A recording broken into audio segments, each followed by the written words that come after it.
All right, welcome back to the Goodest cast. And on this episode, we have Lex King, who's a NorCal OG. He's been doing FC stuff since the 90s, drag racing, street racing, motorcycles, drifting, track events. The guy's done everything. He's been around. He's an FD spotter for JTP for 4 years. So, very wide range of experience.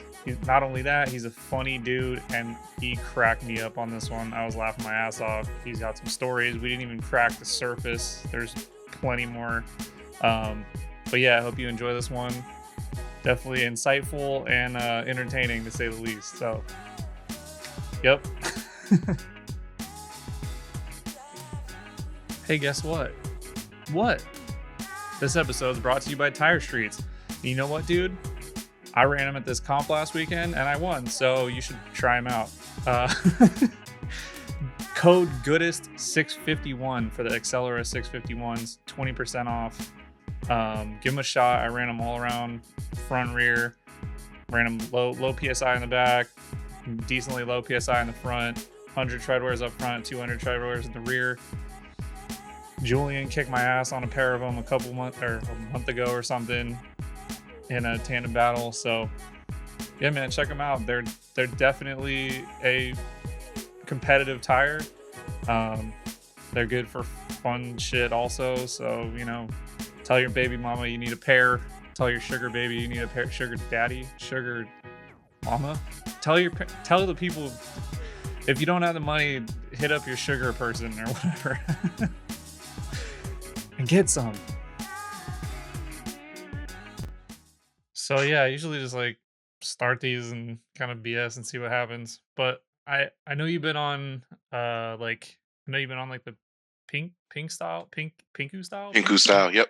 Yeah. I've seen you on like a bunch of those. So you're like the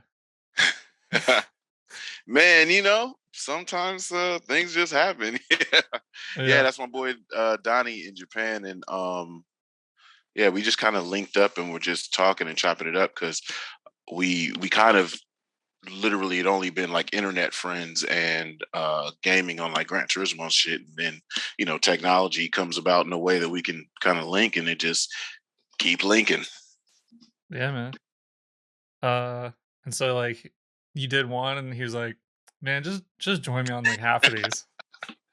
Yeah. Co-hosting, man. It's kind of cool, but I'm all about it, bro. Like, it helps me like meet new people and then have conversations with people, like long form conversations with people in public. Cause like I'm kind of like a low key person.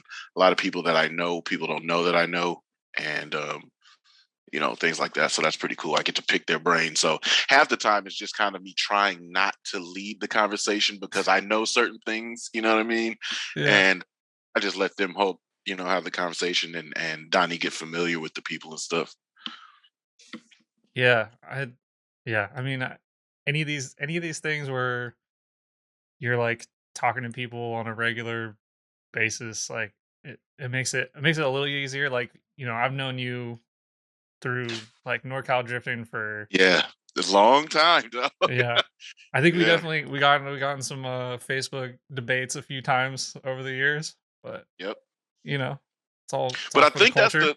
I think that's the cool part about it, right? Because as people see, no matter how long it took or what the span is, it was never beef. Like a lot of people usually get Yeah. in these internet keyboard bangs and then they really don't like people in real life. I'm not like that. And then as you and I both grew, it was kind of just like, I ain't mad at your opinion. You know what I mean? And then it's just like, Yeah, I cool.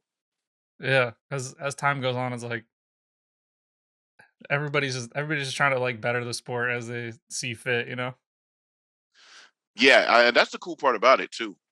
Is that especially our group of people that we're always around. Everybody works hard to push the sport forward.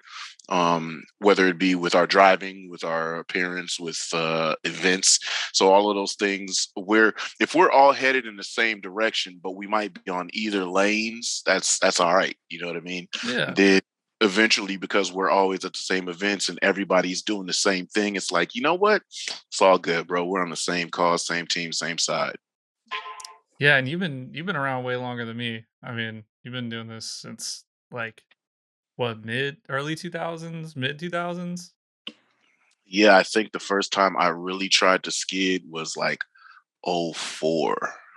Um, but then I got sidetracked by motorcycles. Yeah, Right. I know you have like a pretty wild I know you have a pretty wild past with that stuff. Yeah. So I got sidetracked. See, this time around, I'm not letting it sidetrack me. I'm just doing it while I'm building my cars, refreshing them for the season. But yeah, back then I was doing a whole lot of motorsport stuff, road racing, and then just playing with drifting.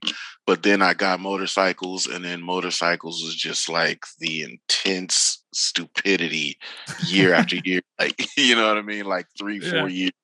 years, until like I just was like, get rid of these bikes. Only way I could get away from them was to sell them. See, now that I'm older, now I could just be like, let some shit sit in the garage and go do something else. Yeah, what was it about the bikes that just like sucked you in? Um, I think it's kind of like what we're into with drifting. Like, Okay. it's badass, right? It's you get a, like, I can see where some dudes, like, they get really carried away with it, because it's the lawlessness of it. You can speed everywhere, you can break a ton of laws, you can, if you get good at it, do a ton of tricks on the road, because you're this little thing that can do it in the mix of all these big things, right? Mhm. And then if you got enough nuts, do it while the police are there. What the police gonna do, catch you, right? Yeah. But it's like that, flamboyant, showboaty. You can do things, especially the guys that do it safely, right? Like, Yeah. speed, you hit back roads, you do wheelies, you do all this stuff, and then you get home at the end of the day, because you know this shit can go bad Yeah. at any moment. So those guys that do that, you feel badass doing it, and it can kind of go to your head sometimes. Um, and I think that's just what it was cool. Like, I was pushing. I had a group of homies that every time they rode past my house, they stopped. I'd be sitting chilling with my wife, and they'd pull up. I hear a bike. I look at her like, "Hey, yo, I'm out." You know what I mean? I just hop on the bike and go, and we be gone all night. You're you're not thinking about eating and holding your soda while you're driving. You're not texting Yeah. anybody. You're in the Only moment.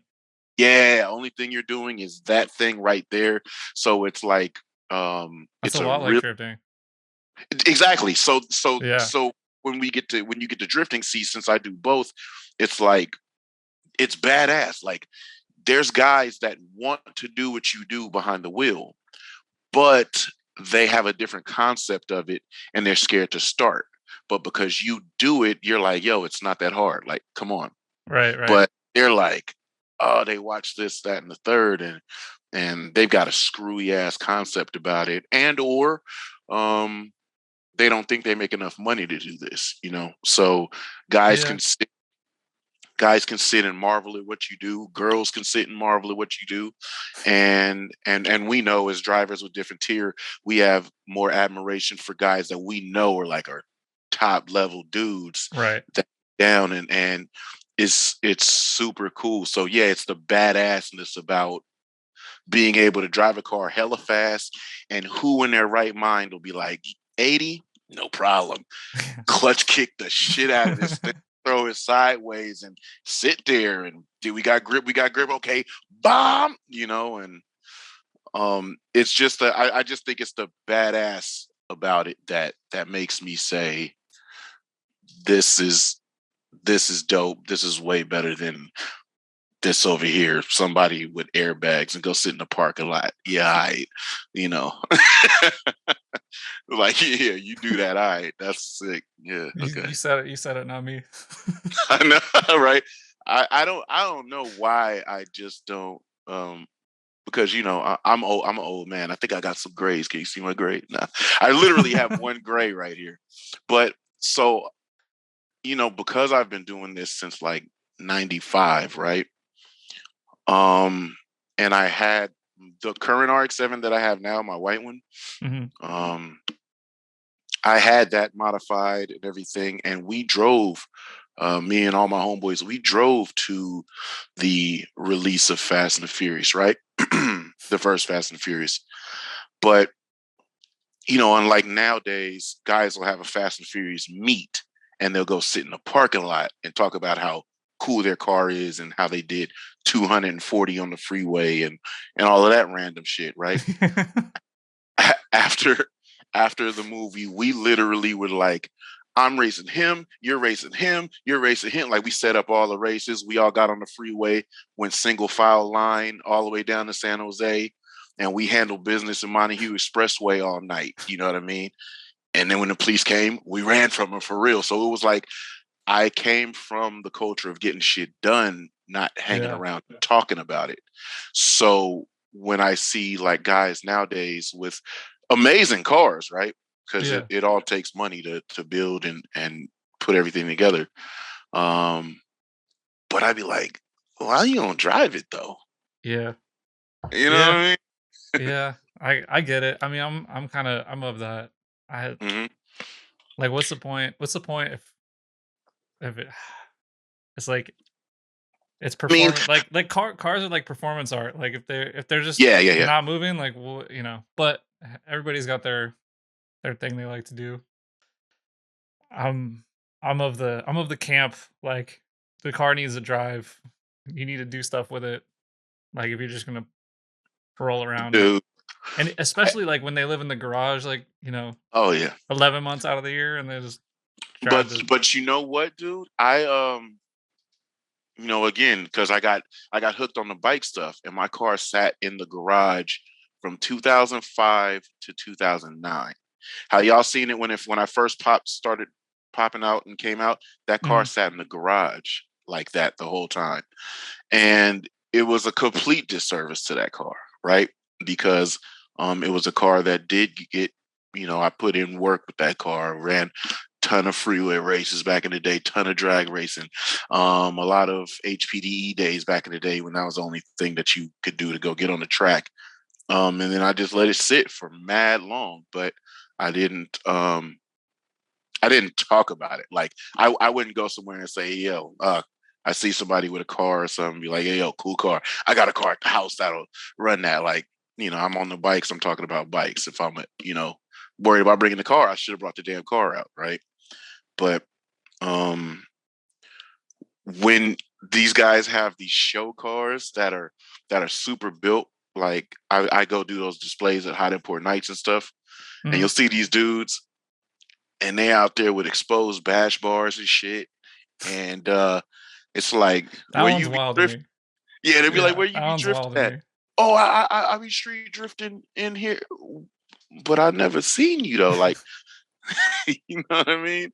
Or they'll say, hey, there's this place, Sonoma Drift. Like they do drifting over there. I don't know if you heard of it, and I'd be like, oh, yeah, I think I heard of it. You're like, I pretty much I worked for them for like a bunch of Yeah, years. yeah, yeah, yeah, yeah. Uh, yeah. Oh well. I mean, when you're doing cool shit, people. I mean, I'm sure that happens in bikes too, right? Like, is there like, the nuances, you can like see somebody who like actually like can do stunt riding, and then people who like have do people make like fake stunt bikes Oh where they're yeah. just like, Oh really? yeah. Oh Oh. yeah. It's so like drifting, right? So drifting is very all inclusive, okay? Out of all the motorsports that people are into, you can take the lowest budget and go drift. You know what I'm saying? What do you need? A clutch, some coilovers, seat, and tires and gas, honestly. Like you could drift the lowest horsepower to whatever you can afford. Well, bikes are kind of the same way, but the problem with bikes is it's drifting's talent based, but bikes is way more talent based in another way. Because Mm, drifting, if you spin out, you just spin. Bikes, if you loop a wheelie, you're done for like 5, 6 months. You know what I mean? And not even thinking about conditions. If you slide into or under somebody's car, or you're sliding down the street this way and a car is coming down the other way.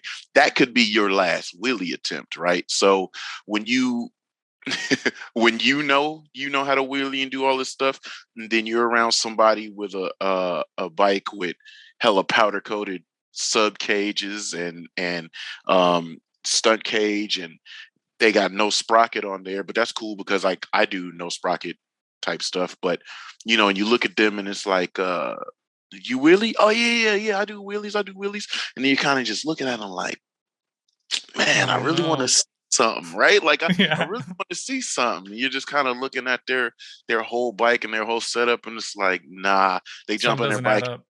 Yeah, because you could see it in people's posture. Like stunt riders are the if you know what you're looking at, they're the cockiest looking riders around.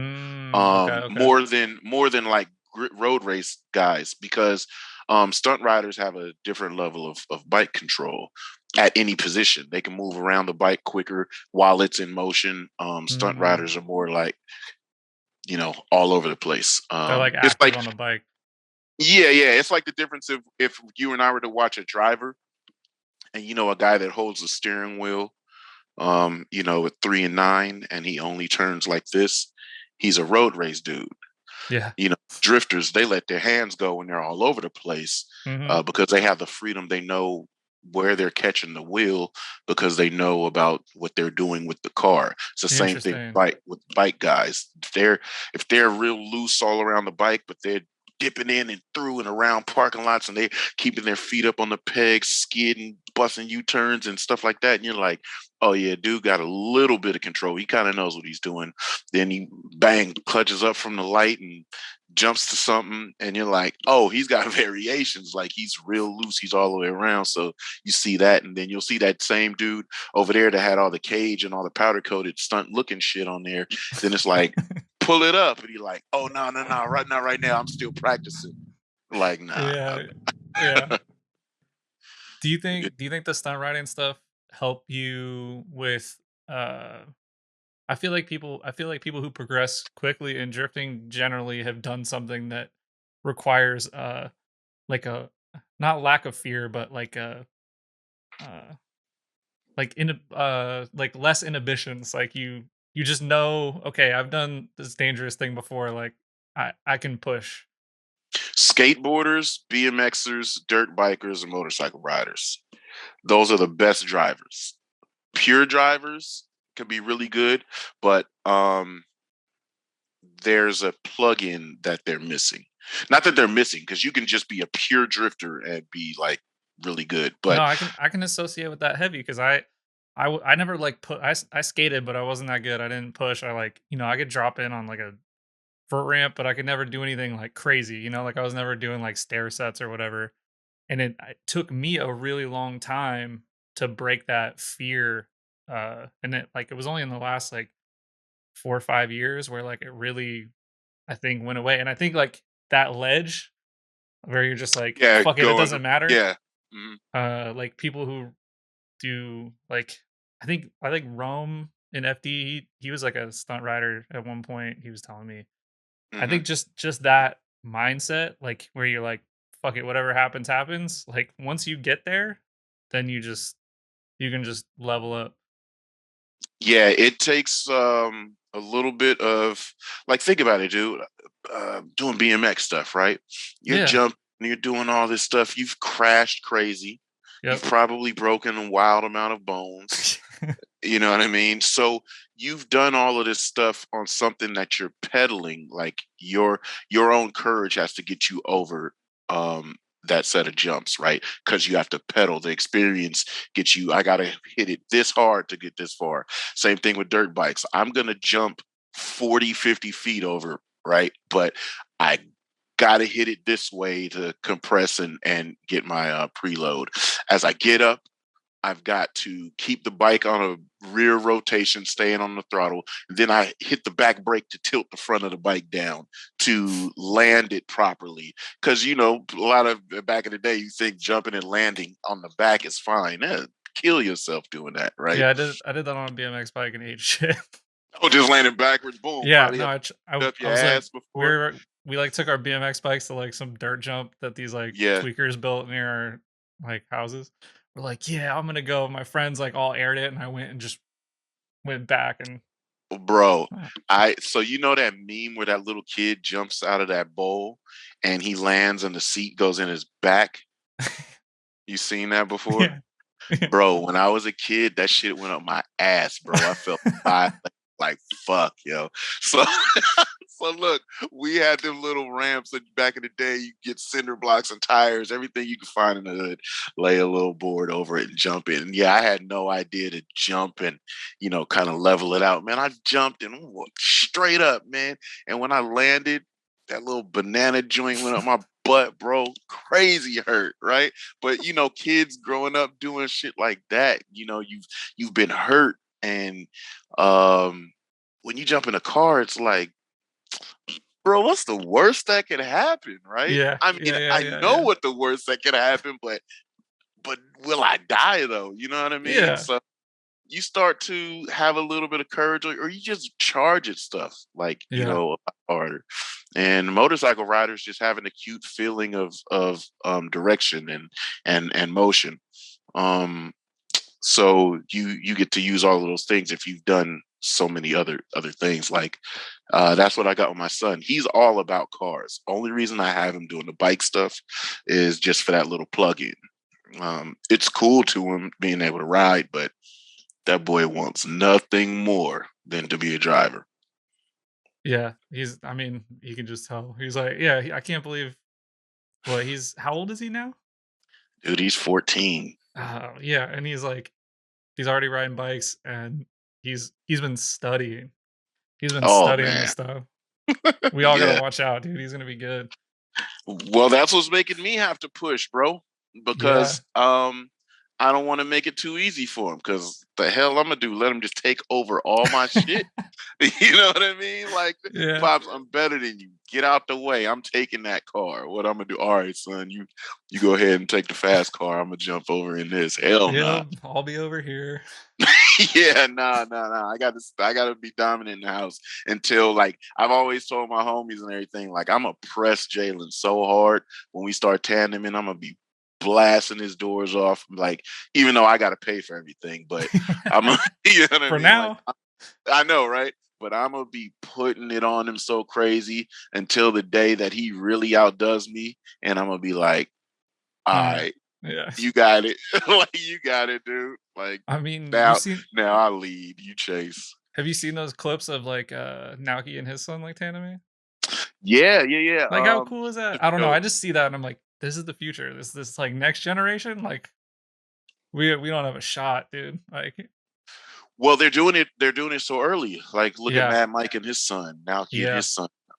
Those kids are all like super young. Like, I literally had my son started driving at 9. So um did his first drifting at 10, and we just kept going from there, right? So these kids they're starting so much younger. Like, we got the sim rig right there, we got a sim rig right here. I did that because I don't want to be on one and then my son like, oh, let me my turn. No, go over there, get on that one, right? yeah. No, we're So racing. yeah, so he has the opportunity at any time to always have practice, right? And that's at a young age. He's had this available to him since 9 years old. Yeah, So whereas I used to go out every Saturday morning and be like, "Hey, Dad, I'm gonna go wash all the cars." He'd be like, "All right, you know where the keys are," and I'd wash the cars and I'd move them and jam up and down the block like I'm air drying the cars, right? And that was how that's how I sneaked my driving in at like 11 and 12. Um, but shit, now it's just like with my son, hey, I'm gonna go to the track. You yeah. coming? Yeah. All right, here, drive this, and then we'll go drive the back road over here. See, a lot of stuff I haven't shown yet on video, just because, like, I've had some dudes in comments complain, he's too young to be on the road. I'm like, I don't so know, man. I, the sooner the better, yeah, I cause, mean, because cause you, think about it cause you. like this, right? A 17-year-old that just gets his license. Let's say he got his license 16, he's 17, and he has no experience. versus a 14, 15-year-old that has a lot of experience but just doesn't have a license, which one would you have on the road coming Who at you? who would you rather get in the car with? Right. Yeah, yeah, yeah. Yeah. Yeah, yeah. I mean, yeah, as long I definitely did my fair share of borrowing my mom's car. Yeah.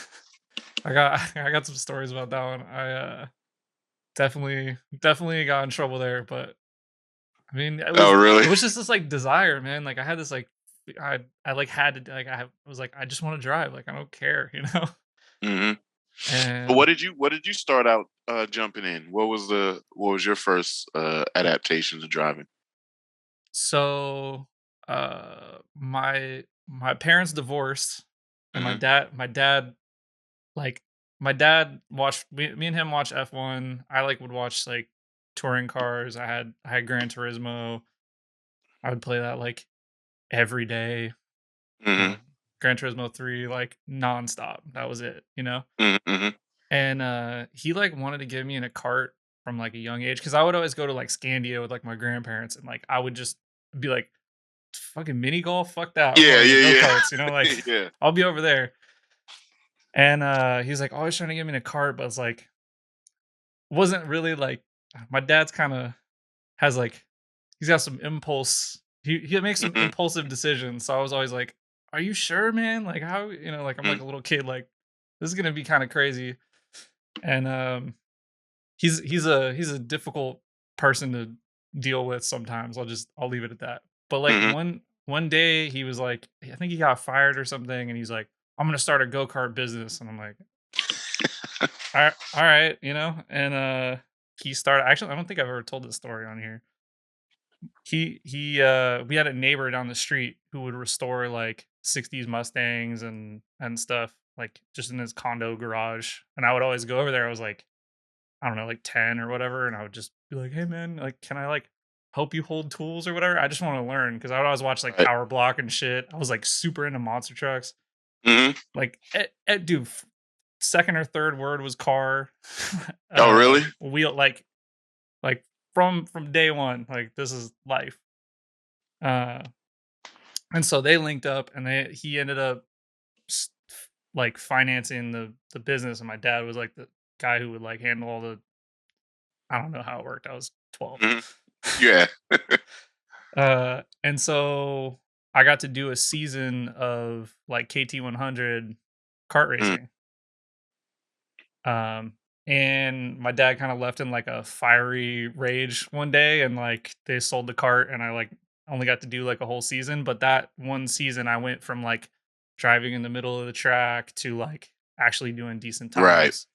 And there's Hmm. like, I got like, I did a couple races with people who went to do like Indy and one of them was like did like one season of F1 and shit. So I was like, I got to share a track with some pretty fucking cool people and got to like learn a bunch. But then like that just went away, and I went on kind of like a darker path for a while, and Hmm. then uh I got back into cars, and then like Sonoma started up, and I rode with Adam Swan.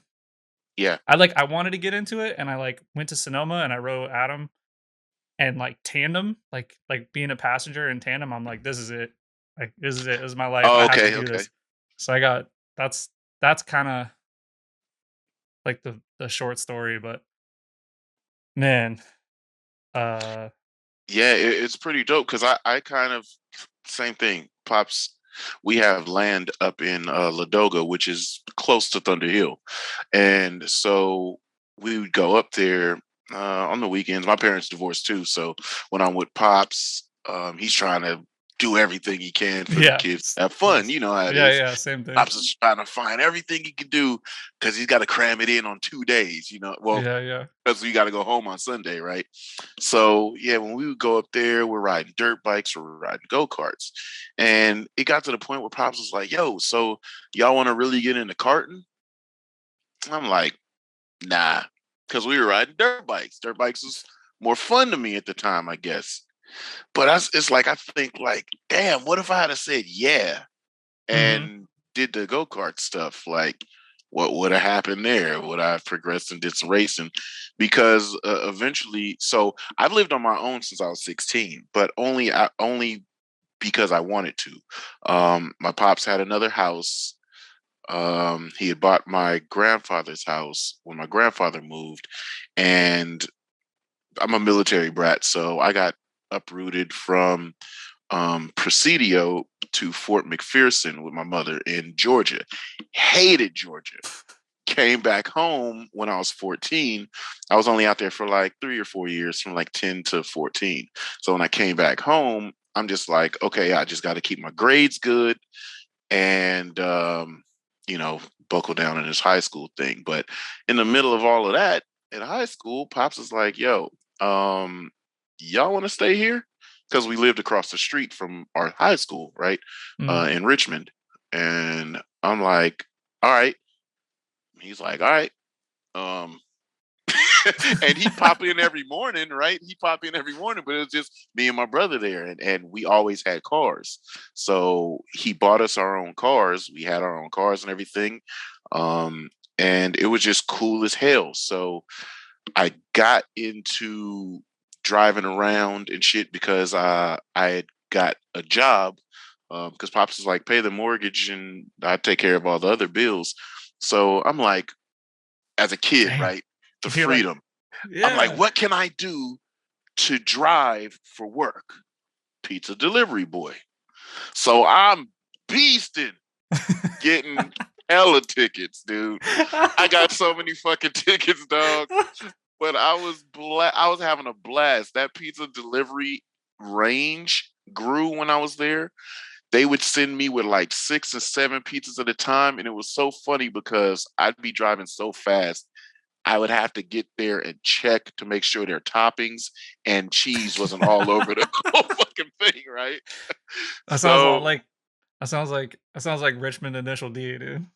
yo, yeah. So up in the hills and in the hills and shit, I would be jamming because a lot of it was in El Cerrito, so a lot of their deliveries were up in the hills, and then Mm, the other drivers were scared as hell to go down into Richmond. I'm like, I'm from there. Let's yeah. give me all that. So I was making so much money, I didn't really realize it. This is kid shit, right? Because money doesn't mean anything. I'm having a blast. Yeah. I was so much money, I wasn't cashing my checks. I had so many tips throughout the night. There were nights I'd make like $150. Some nights I'd make $300, and you know the tips were mine. So I got into like my cars were trouble free.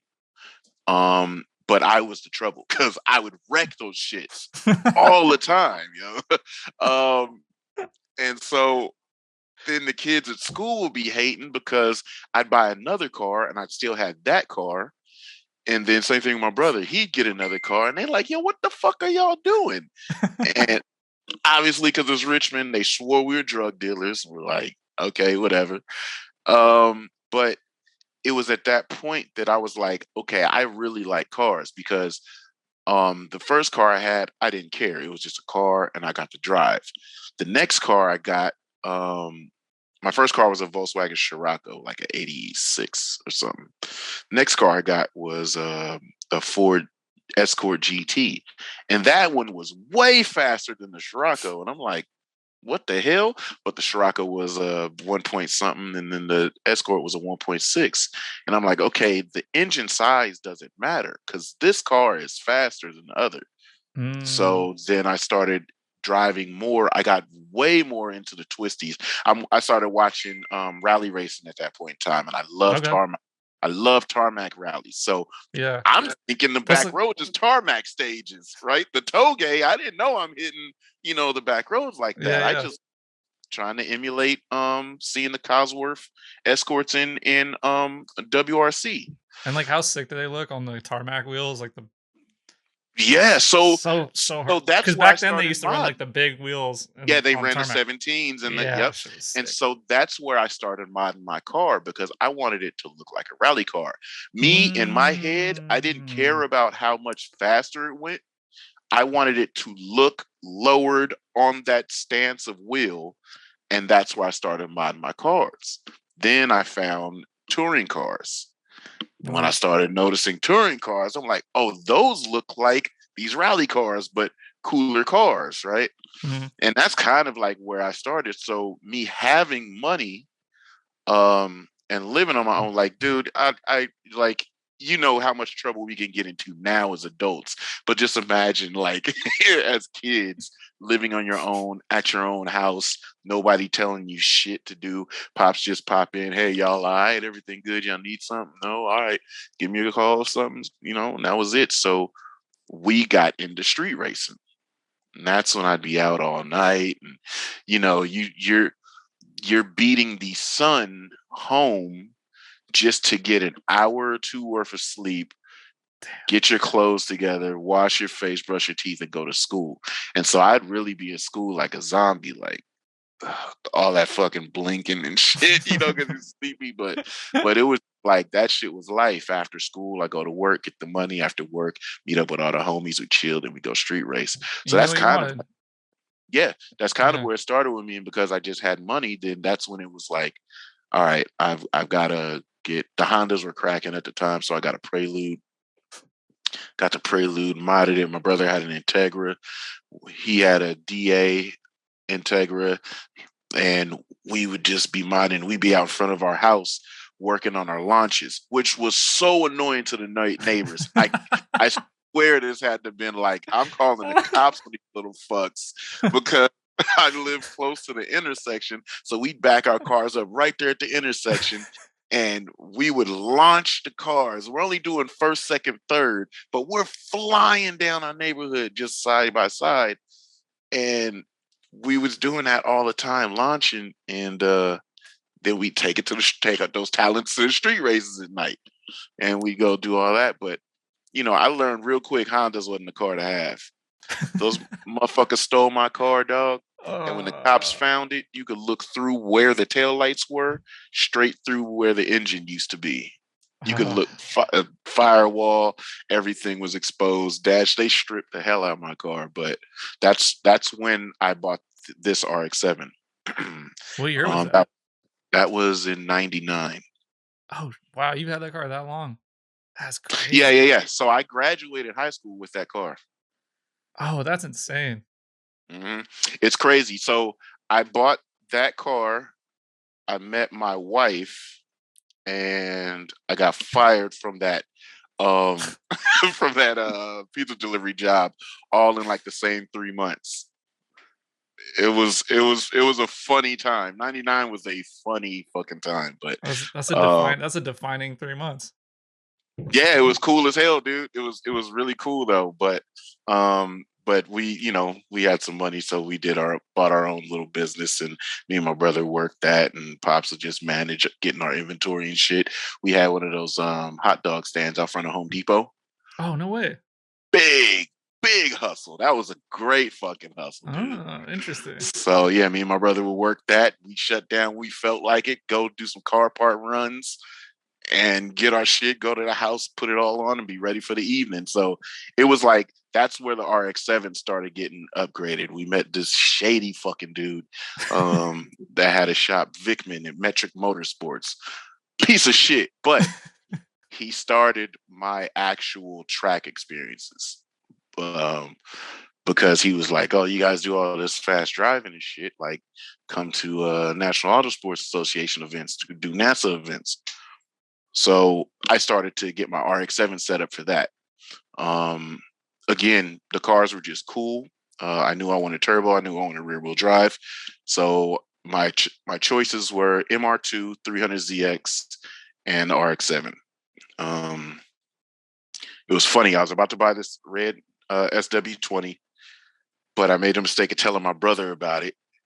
And I got up the morning to go buy it, and I'm like, my pops are sitting outside. I'm like, where Chad at? He's like, oh, he went to go buy a 2RM or some shit. I'm like a MR2?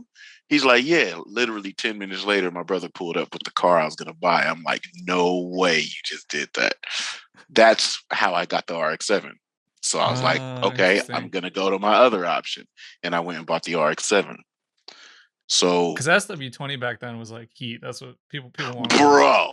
Yeah. Bro, anybody that used to street race back in San Jose in the late 90s, early 2000s remembers this red MR2. He was spooling so hard. I never heard a turbo car sound like running water. Like if you turn the faucet on full blast, I had never heard turbos sound like that. Like I knew turbos existed in the cars, but I always heard the little zee. I never heard spool and external wastegate and shit. I was like, what is that, bro? I And it need was, that. yeah, it was that MR2. He used to yank on everybody back in the day. Never seen a car launch as hard as an all-wheel drive car that was rear-wheel drive. So me and my street racing brain, I was like, that's the car I need. But when I got the RX-7, I was like, damn, this thing handles good. MR2 handled hella good too. Me and my brother used to do back road racing all the time. But the RX-7 was just dope. But when I bought it, it had a leaky injector. So this piece of shit mechanic, dude, I got referred to him to get that injector taken care of. Well, this dude said, well, while we're doing all this, you should buy an intercooler kit. I'm like, okay, is that fixing my injector? He's like, yeah. Now that I'm older, obviously we're Yeah. bigger with cars. I know he was saying that because he had to pull the manifold off to get to the injectors. He's saying, if I'm pulling the manifold off, let me get some more money out of this little fucking kid. Let's get an intercooler kit, buy some OG HKS shit. So at the time when somebody say $3,000 for an intercooler kit, I'm like, what? But I did it, paid for it, and he slaps his intercooler kit on. That asshole didn't fix that injector. Oh. So I get the car back. It's just front mount, blow off valve, and I think we did the downpipe at the time too. Just got the exhaust done. So this car is fast as hell to me at this time. Yeah, so it was a But turbo 2 when you bought it. yeah, I bought an original turbo too. Yeah. So I'm getting ready for work one day, and I had a remote start on the car. So I start the car, and I'm brushing my teeth and shit, and I heard the idle go up. Like, what the hell going on? So I just go outside, kind of stop, tap the throttle real quick, try to get the idle to drop. Didn't drop. I'm like, yeah, whatever. Car's still running. I go back inside, rinse my toothbrush off, wash my face, like whatever. I pull out the driveway as I'm driving down the street. Literally come out my driveway, and I'm two houses from the intersection. So I come out, turn left, go to the light, and I see this lady yanking her dog back, and everybody looking at me like, "What the fuck?" And I'm like, "What are you weirdos looking at?" Right? You ain't never seen a black dude in a modified RX-7, and that car was on fire, cuz Oh, the shit. whole the whole street was on fire behind me, a little trail from my driveway. The lady was yanking her dog back and shit. So I didn't know it was on fire, right? But when I stopped, this hood scoop, smoke came out of it. And I was like, oh, and I happened to look in the rear view and I saw a couple of trails of fire. I backed in the driveway, somehow put it out with a water hose. But that was where the modification started. So that's where all of the harness was burnt up, had to replace the harness, had to replace the injectors anyway. Since it burnt up all of the vacuum lines, let's simplify it. So that's where I stopped messing with that one mechanic, went to another guy in Oakland.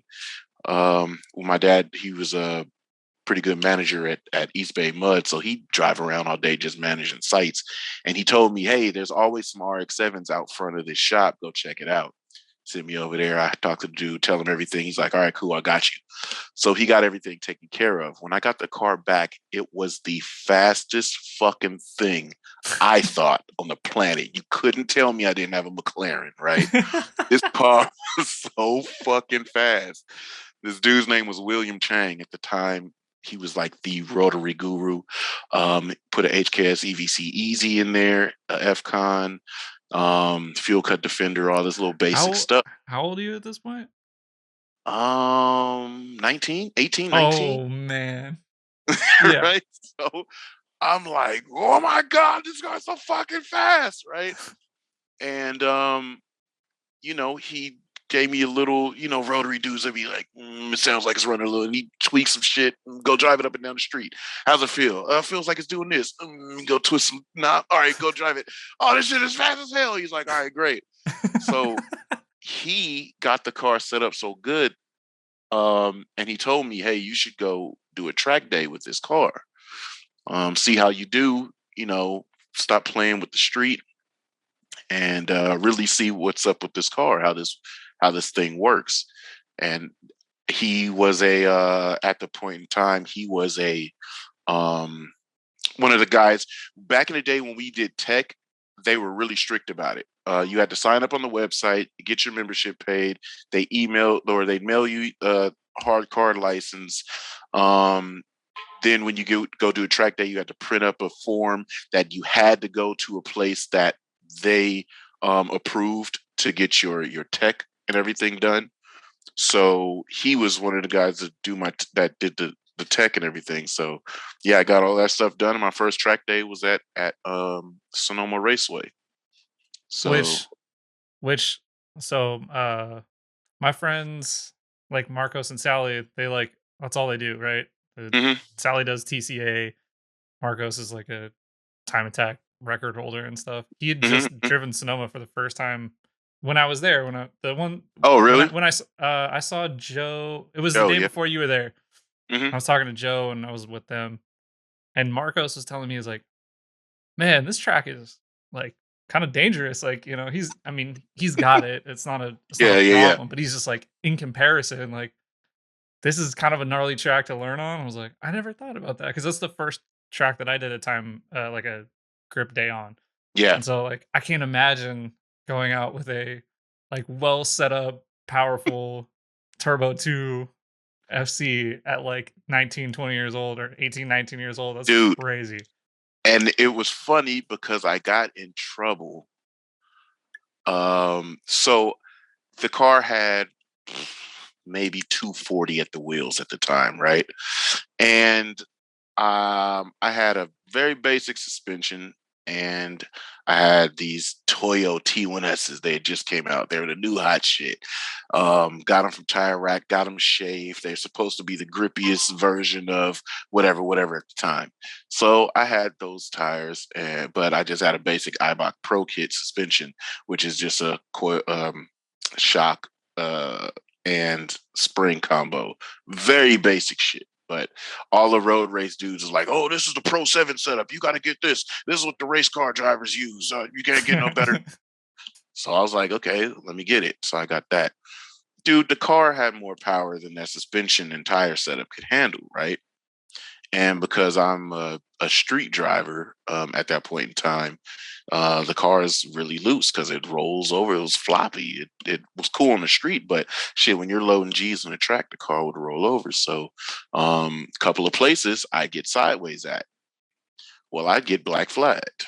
I'm coming through. They pointing that flag at me, and I'm like, oh, okay. So I pull in, and they're like, because it's an RX-7. First thing they do, they check it for leaks and shit, and they're like, is the car broken? I'm like, what's wrong? They're like, you're sliding everywhere. The guys are complaining.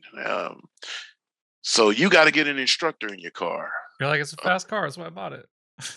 But I had no clue. You know what I Yeah, mean? yeah, I'm yeah, yeah, yeah. humble and shit. Like, all right, this is a world I don't know. Okay, cool. My session's done. I got to get an instructor in the car. Cool. It's definitely Oh, heavy, like going to your first grip day. it is. Yeah, Like you're even out of more so than fish a out of drift day. water. Like a drift day, you can kind of, no one's over there like, hey, you're, Mhm. you know, That's exactly how it was, because when you go into the download meeting afterwards, especially if you're in the new guy session, the FNG session, right? Um, you go there and they're pointing at you. You were an RX-7. You're all over the place. Now, I wasn't all over the place. The thing that ended up happening is because I was so comfortable with driving around cars, near cars, close to cars, because me and my brother used to go and really battle in the back roads. I'd go down turn 6, and I saw a spot that I could take on the outside. The car had grip. This guy's all the way inside. I'm coming around him on the outside. And turn 6, you track out right at the bottom of the hill. But the guy looked, I saw him look at me. He had a 280Z. He looked at me and saw me over there. But what happens when you look over, you start coming over. Well, he started coming over, and I'm out wide already. So I just step on it and the car got a little sideways, and he's literally like right next to me, and we're in the middle of the turn. He shouldn't be coming out and tracking out until the bottom of the hill. But I touched down a little bit of dirt, but I kept in it and I stayed, got the pass, went around and I kept pushing. I didn't think anything about it. Street guy, right? Street driving. Yeah. Man, they were like complaining and all this other shit. So they put a dude in the car with me. So at the end of the download meeting, after they browbeat me about all kind of shit, I'm just got to sit there like, okay, all right, okay. There's a dude that was sitting behind me. I didn't know he was there until they pointed, "You're in the car with him." And I looked, it was like, oh, it was a dude sitting there the whole time. Dude just sitting there with his leg cocked over. Super cool dude. He's like, "I'll meet you by your car. Just pull up at the grid. I'll jump in." So he jumps in. Soon as we take off out of the pits, he said, "Oh, your car's fast." And I was like, huh? Because I'm stepping on it because we got to climb up the hill. Yeah. He immediately was like, "Oh, this thing's quick." And he knows it's a rotary. So if this rotary feels like it's got torque, this motherfucker's fast. So yeah, we took off, took a couple corners, and he saw like, no, this guy's got the handle. This car is just a little loose and the power comes on and the car slides a little. But he's like, the guy got a little four-wheel drift. So he was just like pointing dudes out. Get him by turn 5. Get him by the Oh, braking that's zone. so sick. That's And so sick. so, yeah, he's pressuring me, but I'm like, I'm on it. You tell me to get him, I'm getting him. So we're jamming. I'm making overtakes. I'm making passes, whatever. Well, guys, still complaining. So we go into the download meeting, and he's like, "Oh, I got this and that complaints. Are you with the RX-7 again? Blah, blah, blah." And the dude said, "Nope." He said, "I'm in the car with him. Y'all just pussy." He said, "Y'all." That's kind of what molded me into how I am, right? Mhm. He said, "You guys are mad because you've never seen him before. You've never Yeah. seen the car before, and you don't know if he can drive or if he can't." He said, "I'm in the car with him. I tell him to get you, he got you, and he got you clean with enough space. If he takes the nose before you're into the braking zone or in the braking zone before the apex, he got it. You guys weren't giving it up." So he goes and flips the whole table on everybody in the meeting. That's so cool. And he totally validated me. And I said, "Oh," because me not knowing You the don't world. know? Yeah. Yeah, I'm like, "Oh, I'm doing wrong. My bad. I thought I was gonna do the same thing I do in Gran Turismo or that I see on right." But yeah, the dude validated me. So he gave me the confidence. He said, "Man, keep doing what you're doing. They're just mad because your car is faster than theirs and they got some race cars." Because this isn't World Time Attack days, right? There weren't Yeah. 500 and 600 horsepower cars there. Yeah. I think M5 sedan had just came out. That was one of the fastest street cars there. You know what I mean? Right. C5s had just come out and they weren't out on tracks yet. No Z06s were around. So you got to think that this was the time that we thrived.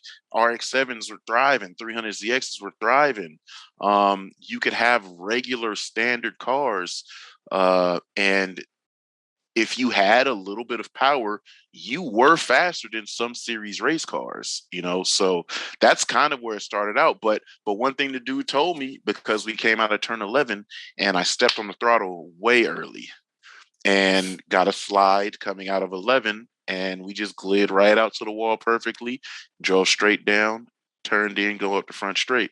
And he told me, he said, "Hey kid, if you stop drifting, you're going to be really fast if you learn your pedaling out of grip." I'm like, "What are you talking about drifting?" Uh-oh. Right? I didn't know what drifting was. This is like 2000, 2001. Yeah. He said, "You don't know what drifting is?" I'm like, "Have no clue." He's like, what kind of race do you like?" I was like, "Rally and touring cars." And he's like, "And you don't know what drifting is?" I'm like, "No." He's like, "You've never seen the rally cars sliding out of corners and whatever?" I was like, yeah. He's like, "That's what you're doing." I was like, "Oh, yeah, I know." And he's like, "That's drifting." He's like, "Go look it up."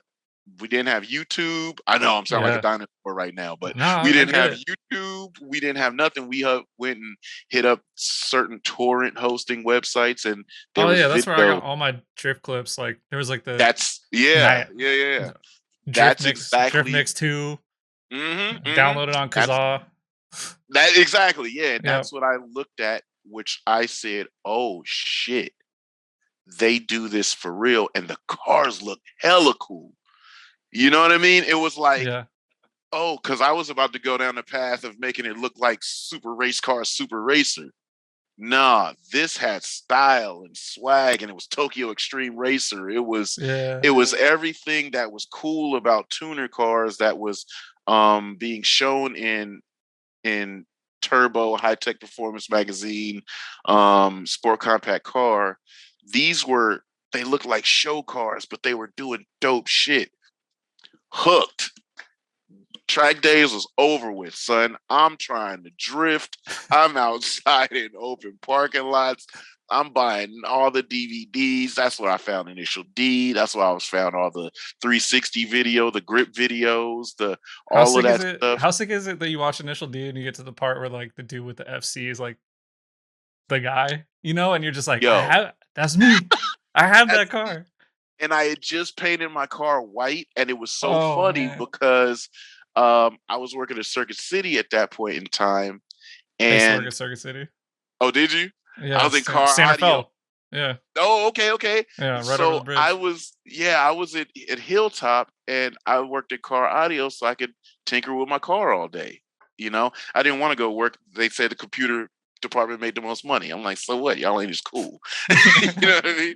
So I just painted the car white, and I used to go over to 99 Ranch and buy all the D1 videos and grip videos and Initial D videos, and I'd play them on all of the car audio TV monitors in there. Sick. I was just obsessed with it, dog. Drifting, cool cars, option videos all day. Like dudes would just start coming hanging out and hang out Watching in the the videos. bar. Yeah, yeah. And it was just like, and They're then like, they'd where'd you look get at me this? like, yeah, right. And then they'd look at me like, yo, whose RX-7 is that? I'm like, my ass, you know what I mean? It was just such a cool time, but that's literally what started me out in all of this shit, man. And from a kid till now, right? Like I tell a lot of dudes, some dudes be hitting me up like, man, bro, fuck, how do you do this? Like, ain't this so expensive and this and that? It's like it is, but You'll find a I way. that's exactly what I tell them. I You'll find a way. conditioned my life from a kid to be doing exactly this. Like I'm a full adult. I pay a ton of taxes and property taxes and always got all these fucking bills, but I'm going to find a way to buy a stack of tires to make sure my car is maintained to go and drift. And you literally find a way, but you got to have that spark. And I got sparked right there at that track day. I was already doing the coolest thing I thought I can do, but Yeah. then it told me that there was something cooler than what I thought I was already doing that I was kind of doing, but I wasn't quite doing. You know what I mean? Like it Yeah. was just like, Dude, yo, go do that. shout out to the OG driving instructor at NASA. Bro, I so wish, because it's like everybody in my life that's like put me in a direction. I remember them. I remember their name. I still have contact with them to this day. Like William Chang, when he closed down C2, which turned into Performance Options. Oh, interesting. Yeah, I still talk to William. When I do displays at Sonoma, William is a F1 guy. He's a touring car guy. He's an Indy guy. He shows up to watch IndyCar and NASCAR and all the shit. And when my car's on display, it's just like, dude, you can see the light twinkle in his fucking eye. And he's like, yo, I had a part in this. Look at what it is Yeah. now. It's like he's showing his wife and shit. And he's So like, remember cool. nights that I didn't come home till mad late? This was the car. And same with JTP. When Will left and C2 was no more, I didn't know Joey and their Performance Options. So I said, shit, I lost my rotary guy. So I jumped on the motorcycles and left the car there. It was running. It was fine. I'm not going to touch it. I'm not going to break it because I don't have the support no more. Yeah. And then when I was just, I ride motorcycles all day, and then I go home and stay up all night watching drifting. Right? YouTube was finally a thing, or it was out. And all I wanted to see was RX-7s.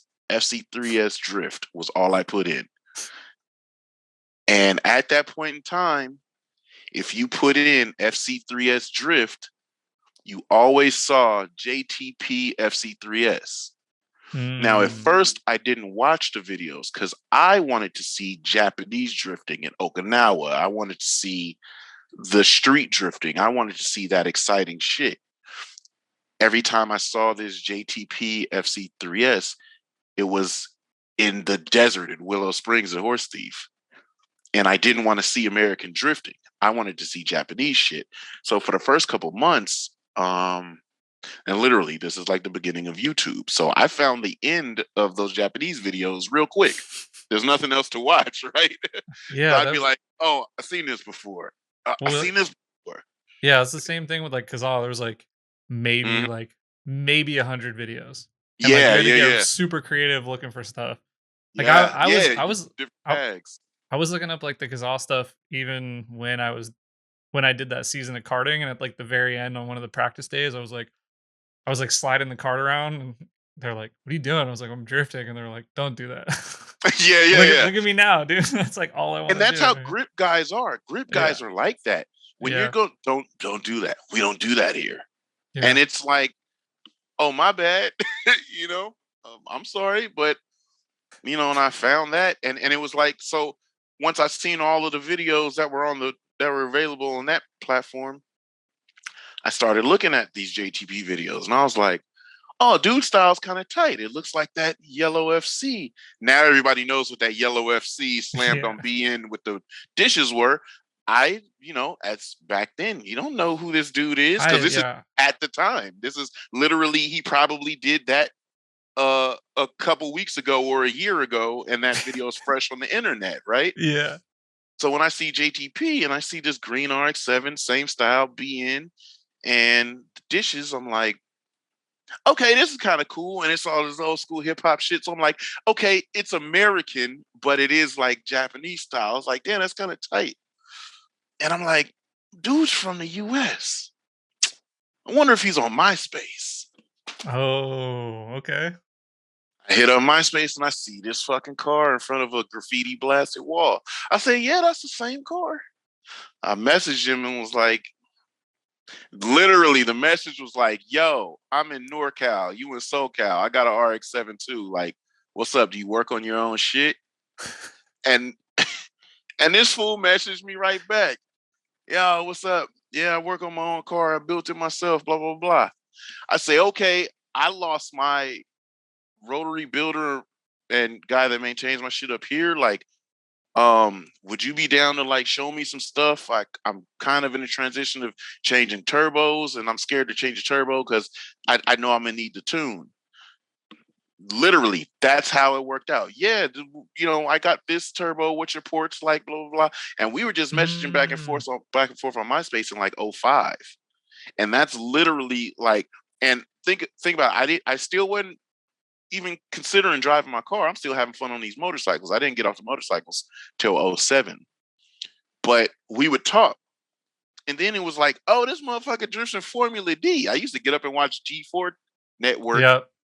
and watching drifting, but I never saw JTP there. But when they would cover Nopi footage and the Nopi drift shit, I would see him in Forrest Wang, and I was familiar with Forrest Wang because I watched all the grip videos, and when they're following Ross Petty's rival was Forrest Wang when they were back in Hawaii. So I was like, oh, this dude's cool with Forrest Wang. Oh, this, that, the third. All right, cool. So yeah, when it came time, it's like, hey yo, I'm coming down to LA. I'm bringing my car. You still down? He's like, yeah, come through. Bam.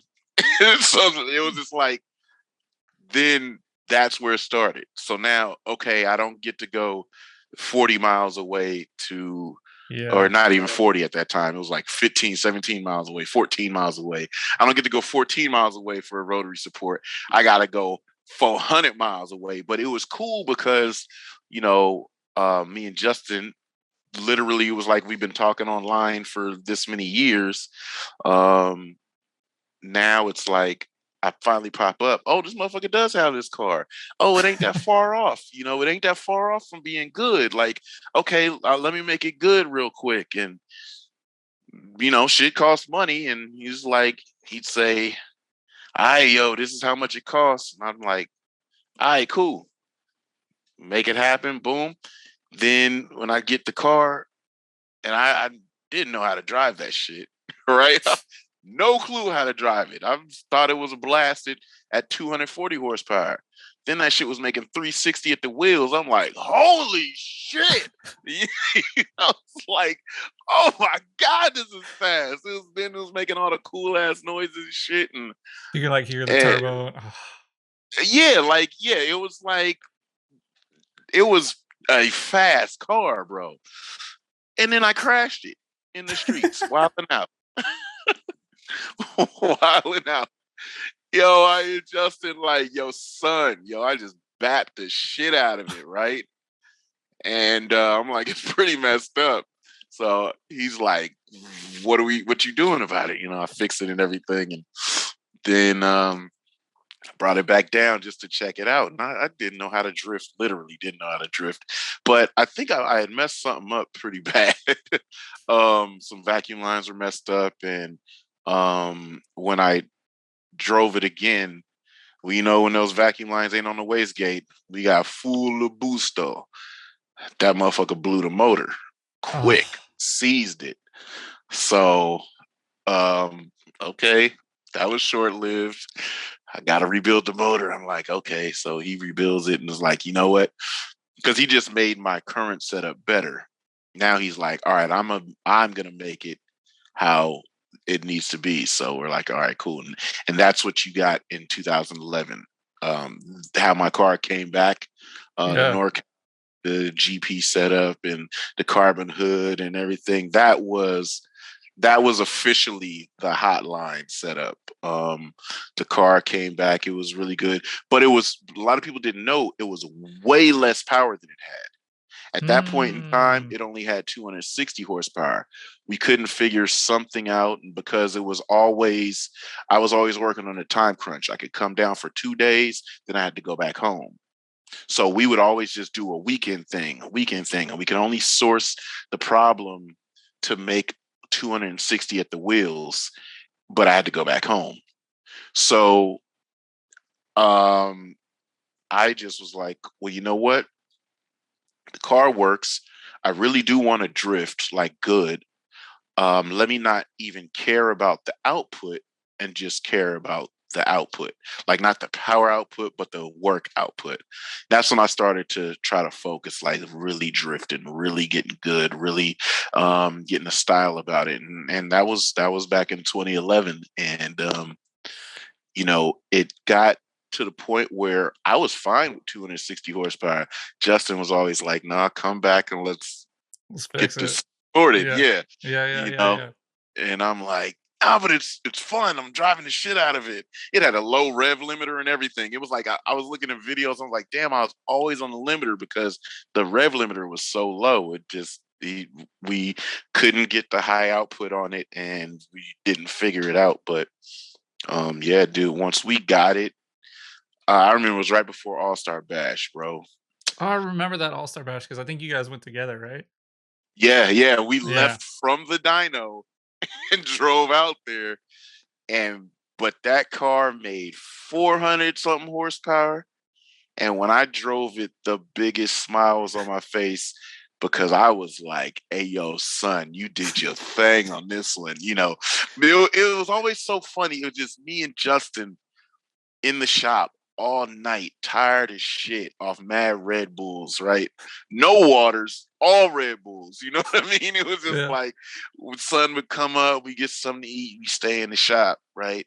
And then when we get out there and we're like, when we drove it, was like, oh, this is what that shit was worth it. This is what that's all about. And that's why I was like, I gravitated to Julian and them um, because they were like that work all fucking night just to get the car done right before it's time to roll in, and then you get there and rage, and it's just like I'm like, I know that life, son. I trust me, I know it. I remember being in Julian's driveway, like Scotch brighting the cylinder walls. on a Jay-Z.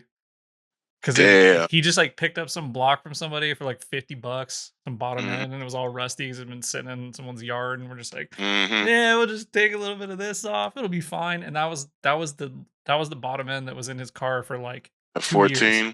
Yeah. Mm. And so like that was why I went Jay-Z. I was like, dude, if Julian can't blow it up, that's me. Yeah, for sure. Yeah, it was like those are the best times in drifting. Like I do like lately, but actually recently, I'll be 100% transparent. I really had the epiphany and was like, why am I not having fun drifting?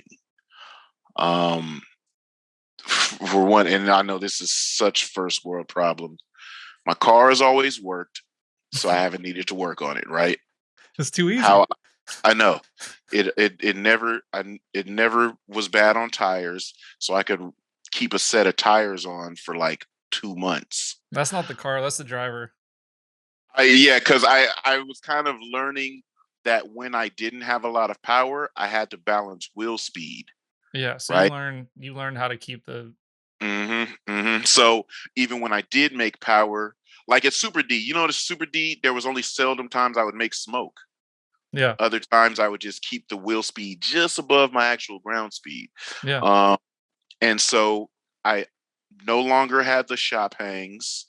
I no longer had the team camaraderie that we were all, Yeah. doing something. It was literally just, let me pull the car out, load it on the trailer. Let me get some fuel. Do I got two-stroke? Yeah. All right, let's go. And it was like, as of recently, it was like, do I still even want to do this? Right. Until it's funny. Um, when that accident happened a couple months ago and it shifted my frame, then they pulled my frame back and I was rushing to get it done for Winter Jam. And I go out there first run in Winter Jam. And because they had shifted my frame back, I barely had a decoupler on my charge pipe. So when I went out there and Uh, hit a good solid clutch kick, it boop, and my wheel wells are cut out and the wheels shot dirt right into my intake. And I noticed because I'm one with the car, right? I've been driving this rotary since 99. That motherfucker vibrated a little too much. I said, whoa, what's going on here? And then it dipped in power one time, then it came back up on full power. I was like, nah, something ain't right. So I did 2 runs Winter Jam. I brought the car in, saw the intercooler pipe was off. I was like, oh, okay, cool, no big deal. But when I put it back together, that idle never changed. I damaged it. mm, Something came into the intake, and like this motor has been running solid as hell for a decade. But that little, because I didn't check everything because I was rushing to get everything done for Winter Jam. That little disc couple, something flew in and it passed right through. It didn't damage my motor. Like when Jeff took it apart, he's like, "Yo, this shit is beautiful." And he just showed me a picture. He's like, "You chipped this little bit off of the apex seal." I'm like, "Son of a bitch," because the car still made power. It just idled stupid, and I was like, "Nope, not gonna drive it. Don't yeah. want to."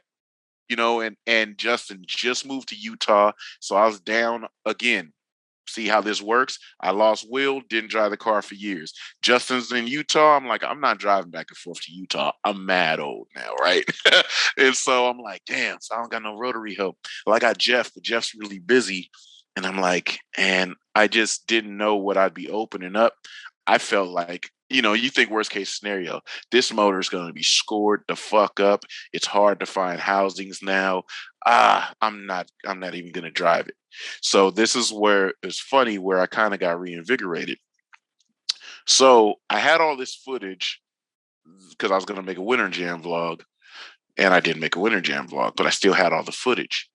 And then I told Jeff, because at Winter Jam, I sent the video to Jeff, pulled all the spark plugs and still had compression. He said, maybe you fucked up a side seal, something, whatever. He was like, when I get time, bring the car over, I'll check it out, but it ain't going to be for a while. I'm like, all right, cool, car sat. So once I finally got it to Jeff, I said, well, you know what? Let me make a video from this footage that I've been sitting on for the last 2-3 months. I make the video, edit it up, put it out on YouTube, drop it 7 a.m. in the morning. 7:25, my phone is exploding. It's JTP. Why the fuck do I have to find out that you blew your motor on YouTube, bro? Be better than that. What the fuck's up, dude? I said, oh, my bad, cuz I didn't even think about all that. Plus, you gone. You in like Utah. And he like, shit. And so he started trying to, I can facilitate, ship the motor to so-and-so and I'll call him. And then, so he's trying to facilitate all this. I said, cuz, don't trip, man. Like, oh, my boy got it. He's like, no. That's a hotline car. That's the last hotline FC. There are no more. He's like, nah, bro. He said, that's your car, but Yeah. that's my fucking car, dog. He's Yeah, like, he's we because homies he's and all that. man, he Yeah. might be a little sad that he sold his, huh? Yo, so that car never sat with him. It never worked. It worked great. The Mm. car worked amazing, but it was never his original FC. When we shot that movie, them fools stole, and that was all fucking ironic, right? Because how that even happened was protecting me.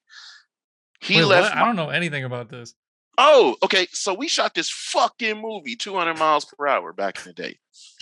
Terrible ass B-list movie, but we had a blast driving. I was a stunt driver. He's a stunt coordinator. Michael Esser was another stunt driver. So Oh, we that's did all. sick. Yeah, we I did don't all know these anything about that. quests. You've done We so did, much shit, man. I know. I'd be like, yeah. It's literally I be in a lot of places, right? And it's like it's cool to have those experiences. But yeah, dog. We did this movie. We were driving. I was literally just a temporary stand-in, but I forgot what happened. Justin was using my car for the movie because the original plot of the movie was my car was the original car. Then they modified the car to Justin's car, and Mm. Justin's car was the iteration after mine. And so during the scenes of they're using my car, they had me come in as a fill-in in a drag race scene, and I just got the RX-8. So I'm using the RX-8. Justin's in my car, and we filmed this drag race scene. Well, I got them old school street racing hands, right? Man, I dogged Justin in lunch. I beat him in a 1-2 in my fucking car. And Justin looking like, yo, what the fuck? and the directors was like, yo, we got a hot shoe here. And just that one incident, they say, yo, can you stay on for the rest of the weekend? Oh, I that's so say, cool. I look at my wife because I have my wife and kid and everybody with me. And my wife's like, do it. That's what I love about my wife. She Oh, be that's so like, yo, you cool. got an opportunity, let's do it. Yeah. And so I pulled my laptop out the back of my car because I worked for the railroad at the time. I get on there. I'm trying to take days off and time off. Boom, boom, boom. It got approved. I say, yeah, I can do it. They're like, all right, cool. So we instantly started shooting street drifting and all of these other things, me and the RX-8. And I couldn't drive the RX-8 for shit, dog. Like, I could barely really drift my real car, but zero angle. And this car is new. I didn't know how to fully disengage the traction control and shit. And it was just like, all of these things, but we're having a blast doing that movie. So what happened was his car got stolen because when they were using my car, they were done filming, and he kept all of the cars close to the set by one of his homeboys' houses. Now, this is all alleged because we're not going to point real fingers, but he left the Z that was in the movie and my car at dude's house. Dude called him talking about how fast my car was. He was driving my car around. Justin's like, what the fuck are you doing driving this dude's car? He's like, that's Man. for one, it's my boy's car. For two, if you wreck the car, it's fucking up the film.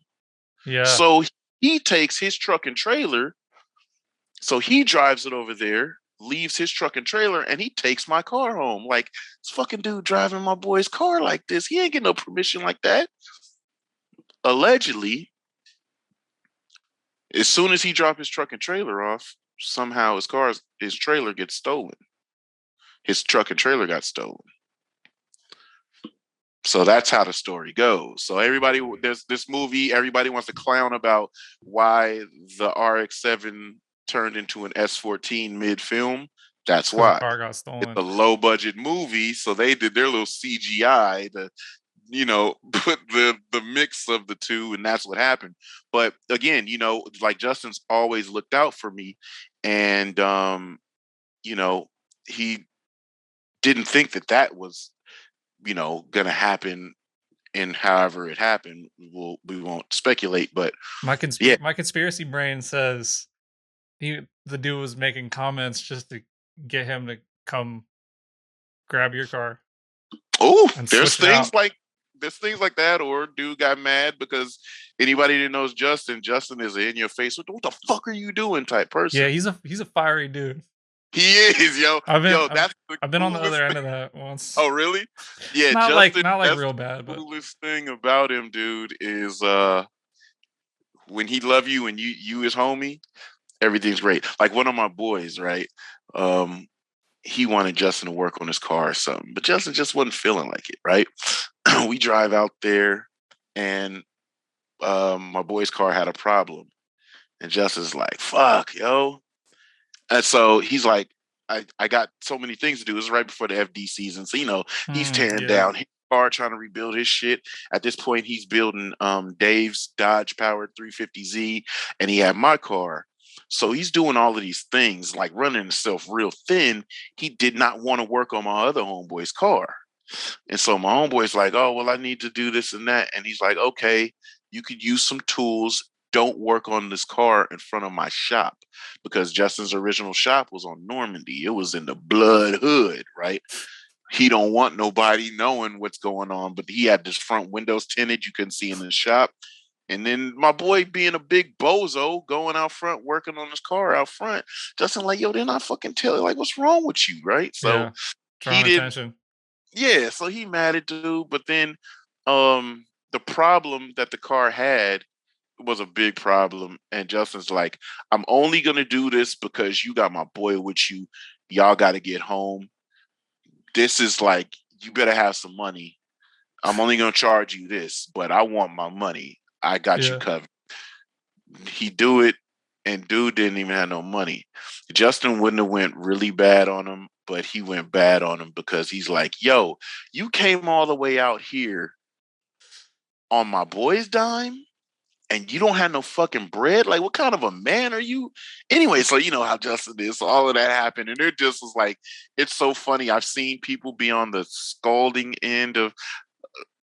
I won't talk about that one, but there's been some FD in the paddock drama with some drivers that happened because one of the other drivers got into some little tiff with me online, and I'm like, okay, Yeah. you know, the Yeah. thing. It happens. We're driving out of the pits, and that driver saw me in the truck. I'm next to Justin, and then our other homeboys are behind us in the tents, and dude was like giving me the finger, and I'm just grinning because I'm like, that's funny to me, Yeah. because I'm like, who fucking cares, right? Yeah. My boys behind say, "Yo, did you just see that?" And Justin's like, "What?" And I'm laughing. Justin's like, "What?" And then he said, "So and so just gave Lex the finger." Justin stops her, backs up. "Yo, you got a fucking problem with my boy, yo?"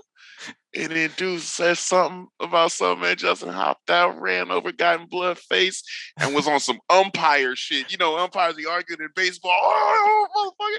And I'm just sitting back there being petty, laughing, because it was super petty online Yeah. about how that even happened. And I didn't even say anything.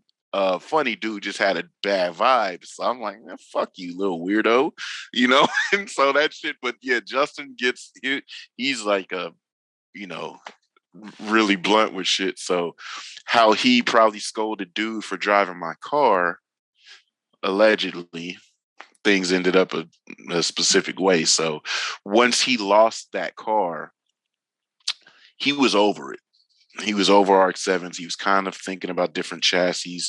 Luckily, he got to drive for Ford at that time, and he didn't have to have a drift car that he personally made, so he didn't have to choose a style of car to be the RX-7. So when he bought the dude's FC from Colorado, and he named it Rebound, and then we were in the garage really like doing both of our cars at the same time, he got the understanding of what he wanted to make different from his original comp car is what he did with my car.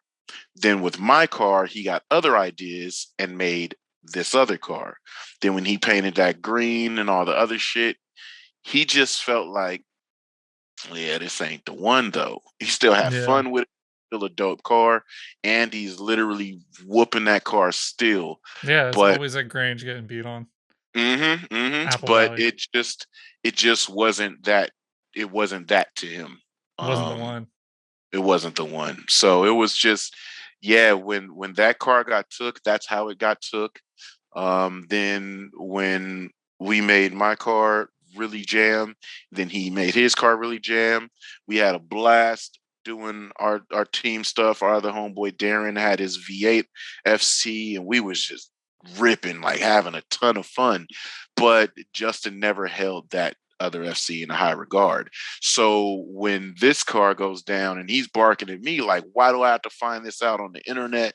What the hell's going on, with the car? Like, you should have told me.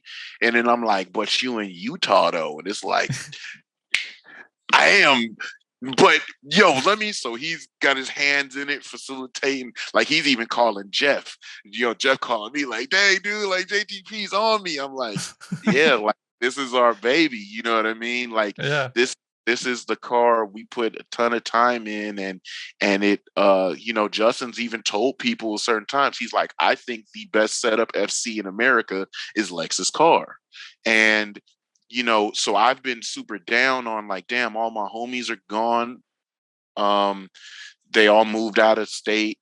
It's really only me and my Yeah. other boy. And That's happening left and right. yeah, yeah, and that's kind of like, see me. Sometimes I feel like because I'm so content with everything, like my life is great, right? And I'm cool where I'm at. Like, yeah, gas prices are crazy. All right. Yeah, this and that's going on. Like, all right. I always have been of the mindset I find a way to make it all happen. Um, but other people, I understand. They don't want to spend their money that way. They want to, have things be a little bit more stable, so they take off. That's Justin. Literally, it's not that he couldn't afford to live in California because he's making a lot of money. It's just Justin's really a quiet, quaint dude. So boom, Utah fits him great. Our other homeboy, he wanted to do something else, so he moves out of state to somewhere else. So it's just like me and my other homie, and me and him first met on motorcycles. So I got him in the cars, and he was already in the cars, but I got him like, let's get over into this type of lifestyle of driving and shit. So it's literally just me and him right now. And I'd be like, damn, and he's a truck driver, so he's always gone. So it's Yeah. really only me. And so I've been like, man, fuck. So when this motor blew, and then I realized, damn, I still got the support from my homies, even though like this fool's doing everything but threatening to fly out here to make sure everything's good to go. I was like, oh, damn, that made me feel good. You know what I mean? It's Yeah. like, oh, the homies, but they're just not around like that. So Yeah. where I've been focusing more on like, all right, you know what? I'm kind of by myself doing it, but I'm not because my son's here. You know what I'm saying? And Yeah. age where he's old enough to do so. So that's why I was like, all right, all right. I'm just focusing on me and my little man. He's been driving. I just don't show a lot of it, but I'm gonna teach him everything. The convertible is his. Go for it. You knock it out. If you break it, it's super simple. It's not enough added to the car that we got to do anything custom. It's literally just try to rebuild that hoe in like 45 minutes and go back out. So that's why that started focusing just purely on me and my son because I'm like, damn, I can call everybody and be like, yo, you drive the Yeah, it's not the RX. same. Yeah, it's like, It's not the damn. same. Yeah, exactly, exactly. But that's why I look at, everybody animal style, these other guys, and they're like, damn, they still got all the homies around and they still grind hard. Like I remember those days. Now it just be me. Like I get off work, I'd be like, what time is it? All right, I got some time to get in the garage. You know what I'm saying? And then I go do a couple things, and then it's like, man, I just be in there listening to music by myself, and I'm terrible at vlogging because I grew up with Justin working on cars. We just worked. Yeah. We didn't take pictures of shit. We just worked. I Yeah. didn't know sudden he'd be like, "You get on that end of the car, I'll take care of this end of the car." I remember I was doing some fuel lines in my fuel tank and everything, and running those all the way to the front, and rebuilding my rear end at the same time. And he was doing something up under the hood. And I remember I pulled the stock fuel lines out, and that shit shot fluid gas in my eye and shit. And he was laughing, but this was the only time I think I ever really was mad at Justin. He's laughing, and he could tell I was over it, right? And I looked at him and something, and he was like, "Yo," he's like, "Man, don't be mad." And I was really on some, "Man, fuck you" type shit, because man, that 100 octane was burning the shit out of my eyes. He like, "Yo, you mad? Like, you really mad?" I'm like, "Hell yeah, dog! Like, this shit fucking burn. I don't know how to do this shit." But he's like, "But you got to learn how to do it." I'm like, "Yeah, you right." So we get the shit done, and it was just funny because I was like, "Yeah, that's the only time I really got upset with this fool." Like, "Man, well, why don't you do that? I'll go do this." And but it's like, nah, you got to learn that shit, and then that's what I'd be hard on my son, because it's like I get it, I got that lesson, and I teach my son the same thing. I don't care if you're frustrated, just do it. You can get mad all you want. Just do the shit. Because when it's done, and then you go drive it. Because when I go and drive that car, all of that bullshit I was mad at, Gone. gone, yo. Yeah. This fucking thing rips, dog. I'm having a blast. All of those 45 hours we spent straight working on a car, that don't mean shit right now. And Yeah. that's what I love about drifting. See, the thing is, I just crashed that bike I got, destroyed it front to back. I rebuilt it in 5 hours. That's how simple motorcycles are. Mm. You don't have that same grind and grit on motorcycles. Everything is wide open here, there. You're intimate in cars. You got a wiring problem. You're under the fucking dash, doing all kind of shit, trying to figure out stuff. You're in cars a lot more. You're on Yeah. bikes. So I can tear a bike up, and it's just like, I turn on some music, and boom, boom, boom, boom. Before you know it, everything's done. And I'm like, damn, did I do everything? Yep. All right, cool. When you're trying to find out that problem, why am I getting the fuel pressure drop high in RPMs? I've spent 13 hours on a dyno before. That was a crazy bill, you know? But it's just like, nah, we got to get it done. Like, it's got to stay on the dyno, because we finish this, then we got to do another pool and see if it happens. But you're looking for all these complicated things, and then it was something super simple. But now But you got it. everything from front to back is solid. And when you found that, it was dumb, but we did find some vacuum leaks along the way, or we did find some, you know what I mean? It was like you found some other things that you fixed, but then you finally fix the issue. Or you'd find something stupid, that it was just the seat of the injector. Once it got to a certain fuel pressure, it sprayed out. It was always something really dumb. But those times that was like real daunting, and you're like, man, I'm so sick of this shit. But the second you got it and then you go drive it, it was like, yeah, that's the shit. And it would be times we do all that, and then I gotta drive back home for 7 hours in the middle of the night. Like, Justin never wanted me to leave in the middle of the night. Like, yo, just stay at the crib. Like, before his son was born and everything, I always had a little space at the crib. Even after son was born, I was just downstairs. But it was just like, man, stay at the crib. Like, you're tripping, bro. We've been really hustling all weekend, dog. Yeah, Like, you're exhausted. yeah, you can't drive home. I'll be like, watch me. That's why I'm addicted to energy drinks now. Goddamn, slam them shits and be driving through the fog like this, dog. Like, I'm getting home, But when I got home, I didn't even unload the truck and the trailer. I just backed the trailer up in the driveway, go to sleep. But when I woke up that next morning feeling rejuvenated and shit, I'd be like, look at my car and be like, yo, that motherfucker ready for this Wednesday, boy, or it's ready for this weekend, or whatever Yeah, the yeah, next yeah. thing that was coming up. It was like, yo, it's fucking ready. And I had all the confidence, and I knew it was ready. And those are the things, like all the homies and everybody that's really grinding on your cars, and the shit is stupid, right? And it's mad money that you feel like you've thrown into it and haven't got to enjoy it yet. That second that everything's right and you enjoy that shit, all of that money kind of goes, you know how it is, it just goes to zero. Yeah. None of that You're shit like, mattered. yeah. Yeah, I just spent I 10 grand on all this shit. I You just know? yeah, I just finished like a complete turbo side redo. I did like redid a bunch of stuff, new Koyo intercooler, like everything, right? Took it Yeah. to the I exactly the same thing. Took it to the dyno on a Friday, like, Hmm. and I'm like, there's the event is in Oregon tomorrow. Like, Mm. we'll see how the dyno goes. If the dyno goes cool, I'm going, you know? And I Yeah. went and like first lap out, I'm just like, oh, this is the shit. Like, this is the shit. Like, it didn't make like crazy, you know. It wasn't like, I mean, it was like Yeah. it made like 70 more horsepower, right, to the wheels, but Uh-huh. like Uh-huh. 400 horsepower, dude. That shit is fucking sick. Like, Dude, it's so good when it's so good. Like yeah, that's the dope part about it, you know. And that's what you can't do on bikes. I cannot be tired and half near dead and go ride on my highest potential. yeah. I'm gonna fucking almost kill myself, right? In these cars, because of what we do with drifting, drifting is a momentary blast, 40-second run, if that, right? And then you get a chance to chill and relax. So that's why you can really endure a lot more drifting than anything else. I When didn't you're think about that. tired and yeah, like think about it, if you're tired and you go do road racing and it's hot and you have 20-minute, 40 minutes worth of driving. Let's say if you're actually racing, let's say the race stint is like an hour.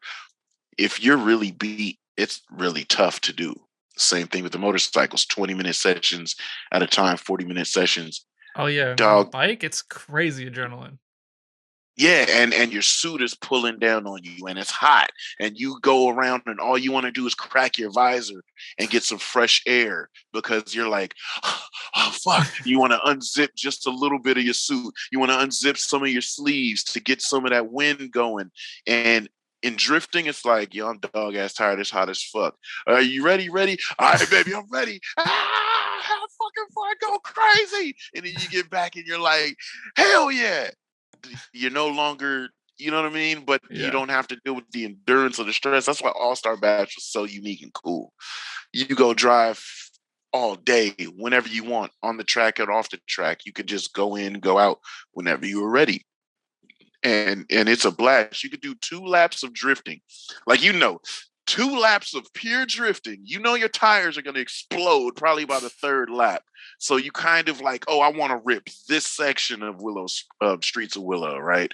You want to save it for the long. You know your tires are getting low. You're feeling like thump thump thump thump thump. Well, I'm like, let me just go do this big long entry and blow my tires apart, right? And this is Yeah. like, you probably be out there for about 5 laps at the most, but when you go back in the pit, it's like I'm fulfilled, goddamn. Like Yeah. I'm good for like another 20 minutes. If the homies got to do this or do that, that's cool. We can chill whenever y'all ready. We can go back out. But boy, when we be doing these bike track days, you come off the track and you like, damn, all right, cool. Let me check tire pressures while it's hot. All right, cool. We got everything good. You finally unzip your suit. You're like, whoo. Then it's like, hey, group drivers, come to the track. You're like, damn, already? Like I just got off the track, yo. You down there want to miss sessions. It's like, nah, man, I don't want to go out right now.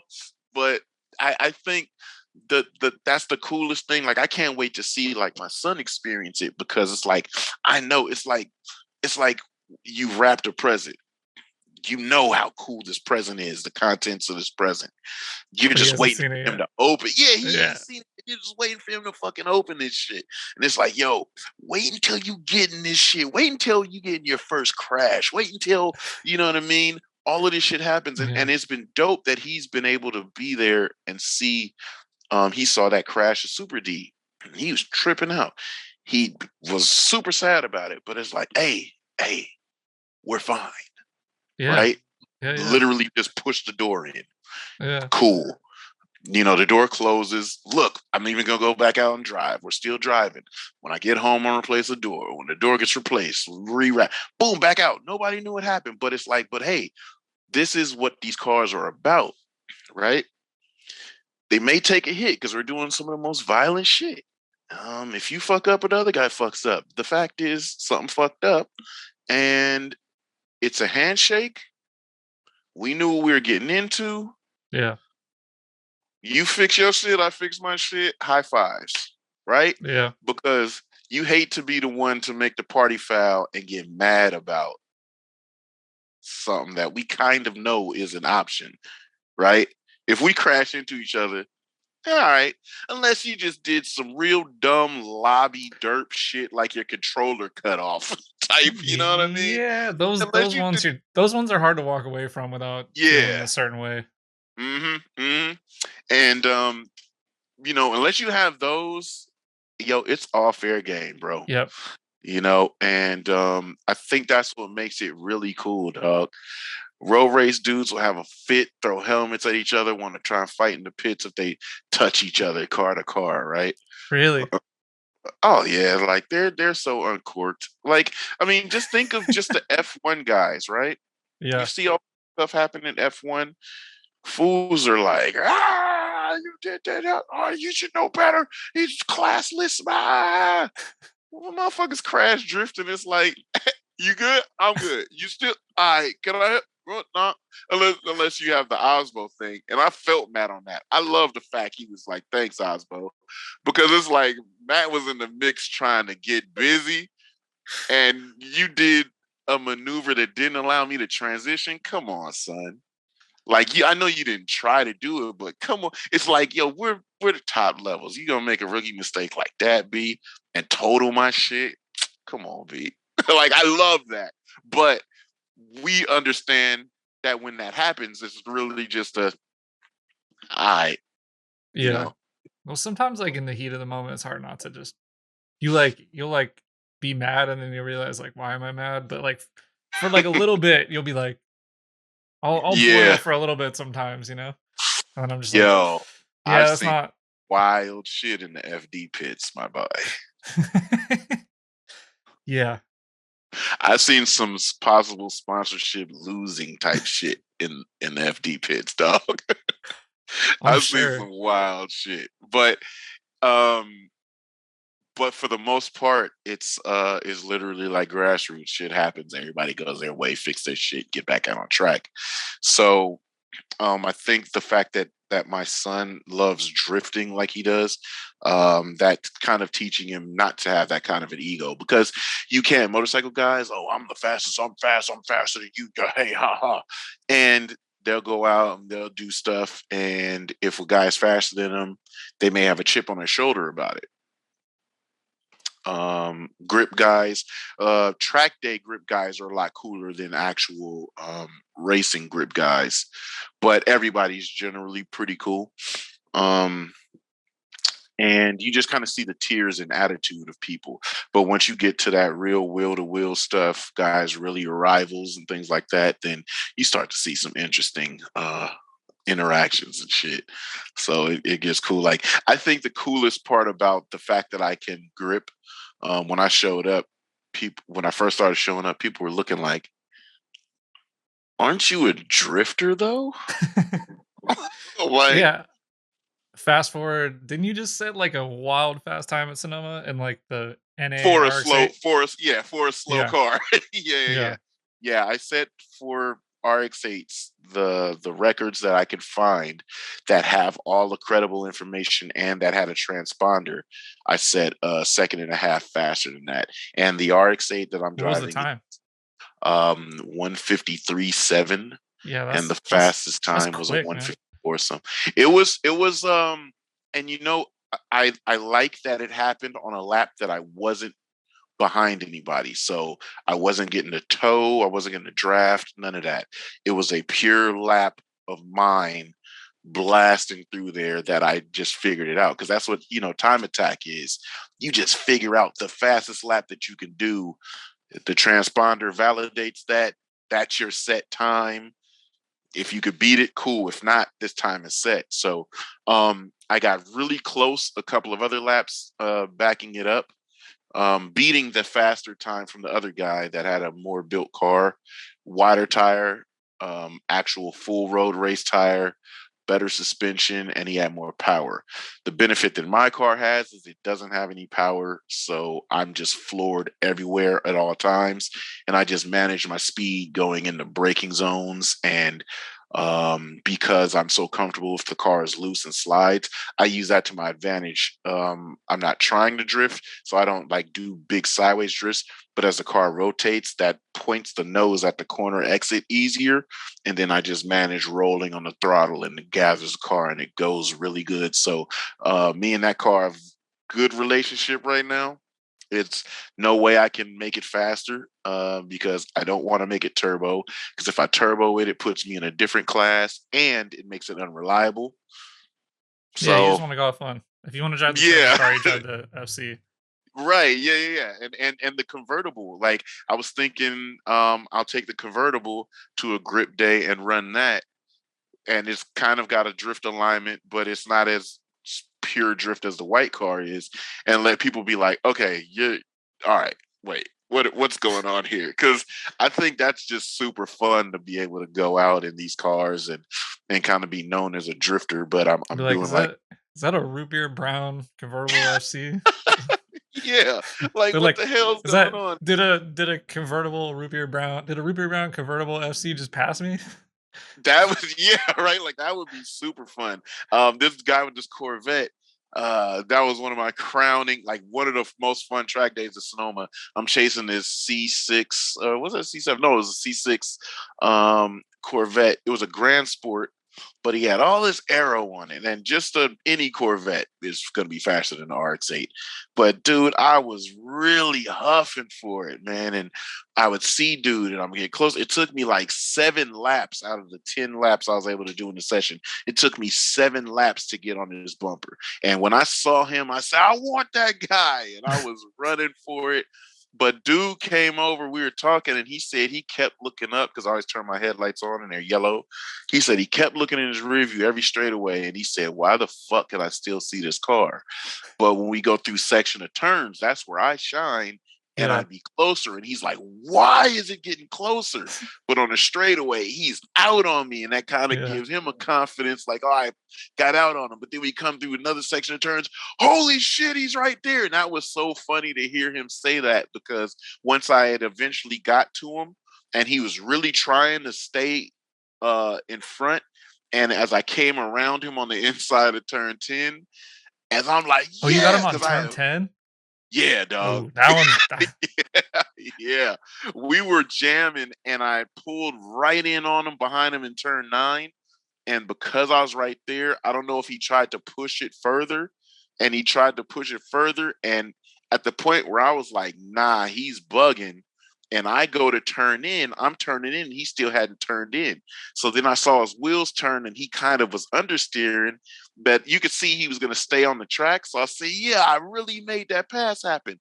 And as I got by him, we're going, and you could see he thought about it, like, let me try to let take me it get him back. back on 11. Yeah, but he just was like, you know what? Nope. And he whoop and jumped into the fucking and he took the pit. He got out of there. He's I like, was like, nah.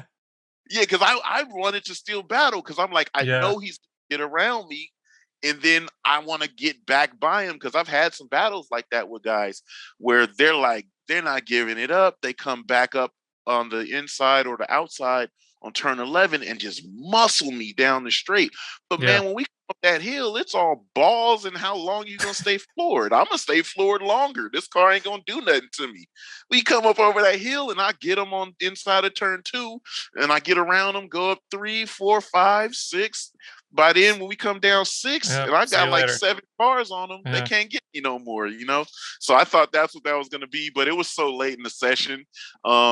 Yeah, it was only 2 more laps after that. But when I came in and he told me, like, damn, dude, like, you really got me. I It's kept cool looking. when they like give it to you, you know? Like Yeah, yeah, sometimes they're like, yeah. oh, I was just exiting and That's what I thought he was gonna do. I was already gonna exit, but he said, "Nah." He said, "Nah, you got me. I was working, and I was working for that, and I didn't want you to catch me, but you got me." He was like, "That was cool." So I've been having a blast with that, and trying to set the goals like every track. Like I still got to get Laguna Seca, but I keep blowing sound when I really go full throttle. So yeah. I got to go on a 103 dB day because ironically my exhaust doesn't blow the sound, my intake blows sound. Interesting.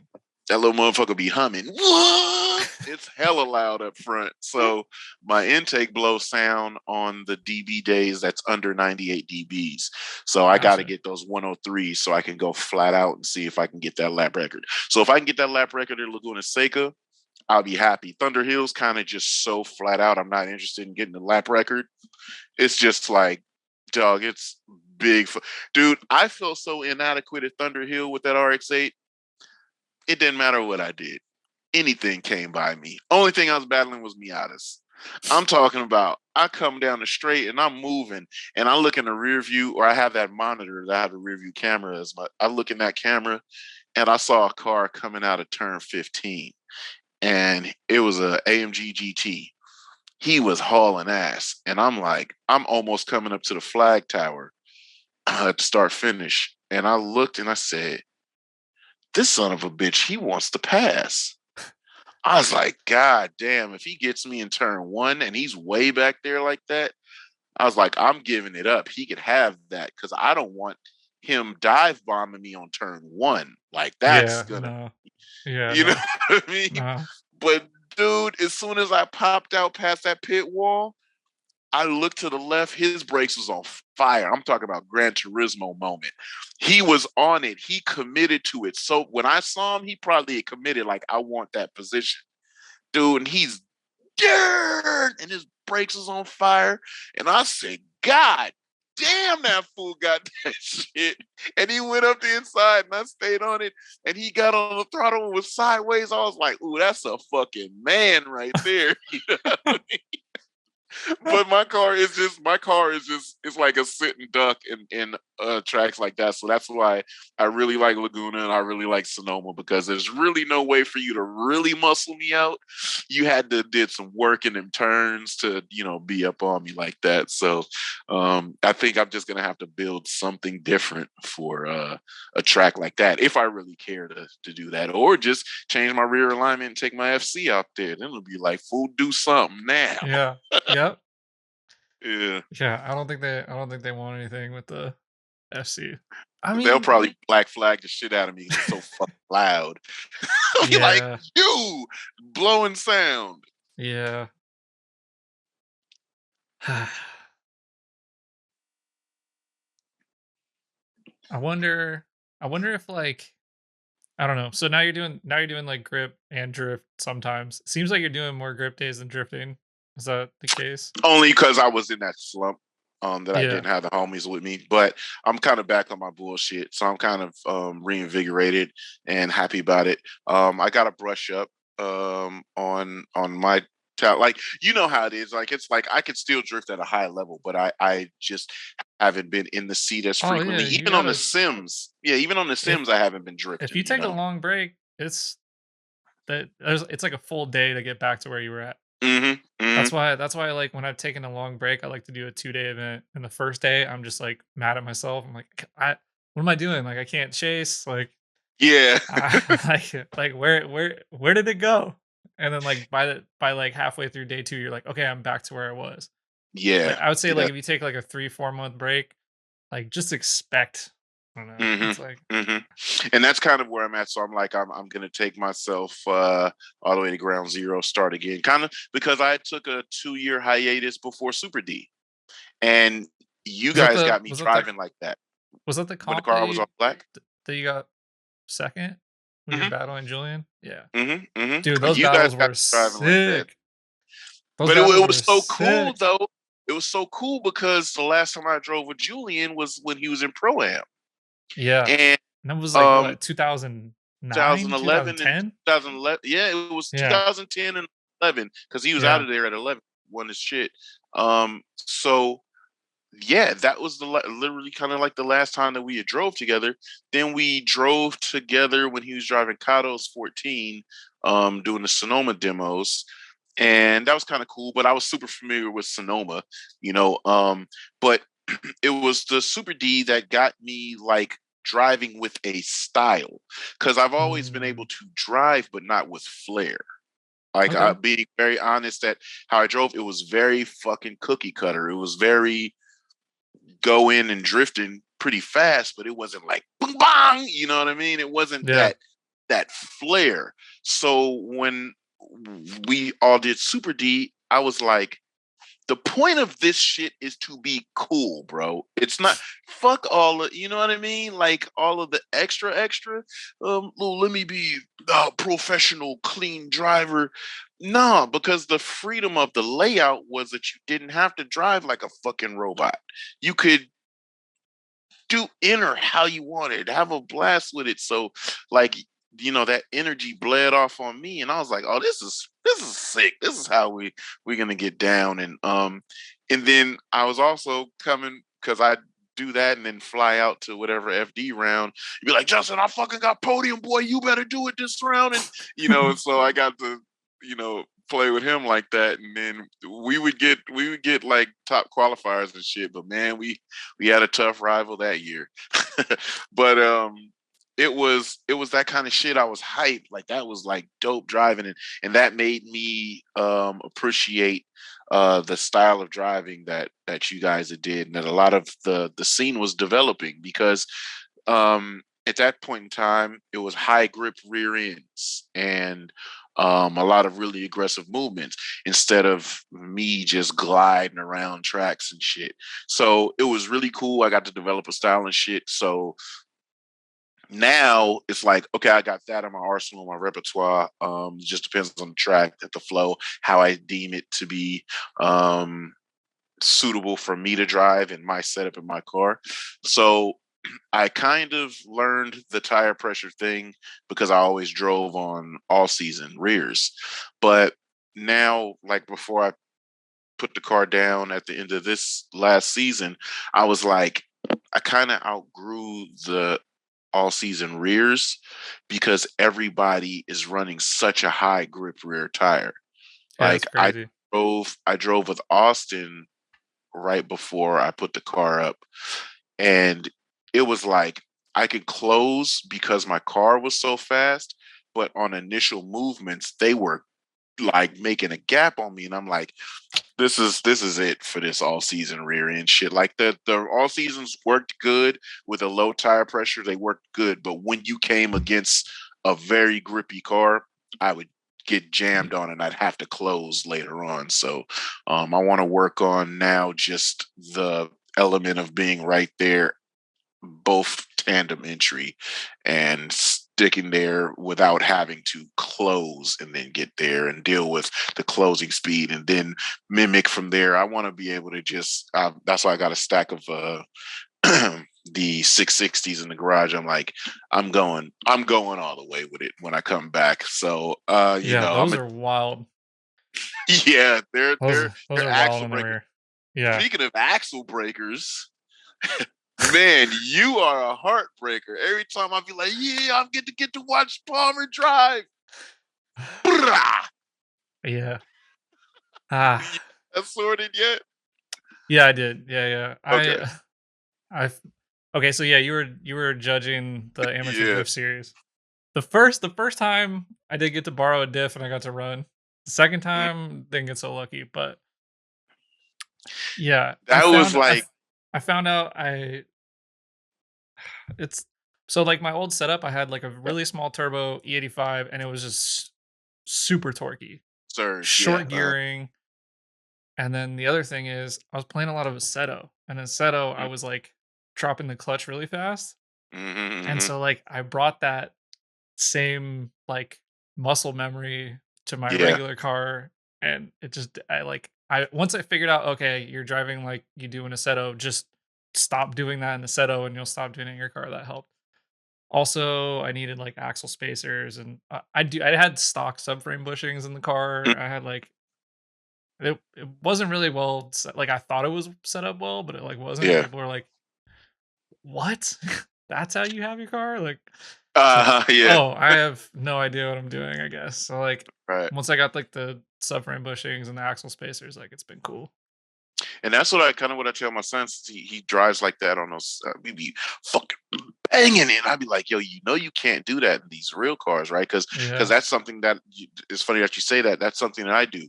Because when I first got good at piloting my car around, I used to do that. Be like, whoop, whoop, whoop, whoop, bop, and smash transmissions. It get to the point where I was swapping transmissions every week, and I'm like, come on, son. Like, this is getting boring. I'm tired of smelling like gear oil. I'm tired of doing this job because these shits is dirty. I'm running out of transmissions to buy. So I learned I don't clutch kick my car anymore. I keep throttle on and I do a little slip. And sometimes I'll do a big pedal on, clutch in to get the revs up, and I back both of them out at the same time. So yeah, when you say that, I get it. I get it. You got to learn how to drive the machine with what the machine's capable of doing. Yeah, and Um, I mean, I, I think as I'm like pushing my like chase driving, mhm, I'm learning that you're going to break stuff in your mhm. drive line more because you're just more aggressive on it. Like you have to make Yeah, all these like quick. That sucks. But then you learn how to drive around it. Like so you'll like do that a couple times. You'll be like, all right, no. And then you'll yeah, like, yeah, yeah. Yeah, telling yourself no, stop doing that shit. like Yeah, you want to drive the whole day. So yeah, yeah.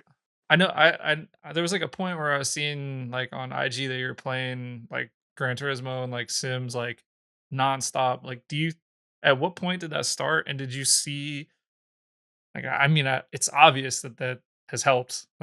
Hmm. Like your driving skill has just been like increasing over the last like I don't know like 5 6 years like consistently. Do you do you think that that has like a large impact or? Yeah, I've always been an advocate. I remember Ryan Literal telling me, "Hell nah, that shit don't translate this and that." Justin would even tell me that shit too. That shit don't this and that. But the thing was just that muscle memory all the time made me not rusty. Right. So I could pull the car off the trailer, and within like one run, I'd be up to par. Then with gripping, because I mean I've done this shit forever since I think Gran Turismo 1 first came out. I remember that was the only one that I played on a control. Because when Gran Turismo 2 came out, my brother and I got steering wheels. So I've been on a steering wheel playing Gran Turismo um, forever. And so then once I got a space to actually get a sim rig with steering wheel and everything was I think GT4 or 5 was GT4. And that was it when I knew like okay, I've got actual simulated seating position and I just go over and over and over. Like I was the type of dude before Gran Turismo got online, which was GT5, you were playing by yourself. It was a solo played game. So I was the type to finish all the missions, the tests, run all of the races, and once that was over, I just did time trials to go faster and faster, get that couple hundredths of a second off and be like, ooh, that's my new personal best. So then when I got on Assetto Corsa and Project Cars, like I literally have every single, well, I got the iPad sitting on them, but I have every single offering that was on console. I even tried computer shit, but I console's just so much easier. Just come in, cut it on, sit down, boom, boom, bam. I'm done with it. Cut that shit off and go do something else. But because I drove on all of them, and same thing in real life, I drove as many cars as I could. I've driven Corollas, S2000s, um, any Nissan configuration with a V8 or RB or SR. My RX-8 before it had knuckles, my RX-8 with knuckles. I've driven FDs, I've driven my FC in every iteration I've had it in. So I've had so much experience with different kind of cars and platforms. Um, and then sometimes the homies would be like, yo, take my car out on the track, see what it does on grip days. Like Joe McGuigan, he told me, hey, go take that MRS out before his MRS got destroyed. Oh, And yeah, that was a dude. hard dog. You know, but That's I'm everyone's nightmare. Like yeah, everybody's nightmare. because you don't think that that's going to happen. You've got your car on your trailer loaded, ready for tomorrow, and you got it tucked off as far off of the street as possible. Somebody comes all the way over there just to free jack your shit. It's crazy, but I got to drive that car before it got totaled, and it was funny because we're drivers, right? And he knows I'm a drifter, and it was like this is the only advice he gives me. Car likes to rotate. It hits rev limiter at 9 grand. have fun. I say, all right. You know what I mean? Yeah. And as soon as you go in there and you feel the car rotate, you're like, shit, this takes some actual counter steer. But then it's like, okay, well, no, how do I make this happen? It was like driving a Porsche on any simulation. It's funny, Gran Turismo 7 came out and there was a whole thread about why the fuck do Porsches drive like this? They're too hard to drive because they just That's rotate just around how on they you. are. Yeah. The Yeah, rear yeah. engine. But it was just like that in They real made it like a life. legit simulator now, and people are complaining. It's so strange that Yeah. they make it real, they make it sound real, and then people complain that it's not fun to play and it's frustrating. Yeah, that's what it's like. You can tell dudes that have never been on a Subtle Corsa or Project Cars. It's like, yeah, this shit's hard to do. Like legit sim racing is harder than real life because in I think real so life too. we feel the G forces, we feel the all of the elements. I can't get the braking down. Yes. So I what can't I get the used to braking do down. is what I used to do on braking was I would turn the brake pressure all the way down. So when I stepped, it doesn't matter how hard I stood on it, that motherfucker was either not gonna stop or it's just gonna stop just enough. But I never lock them up where it unsettled the front. So that Mm, helped me be smooth because as I come over places and I know this is gonna be a hard braking zone, I planned my braking way before.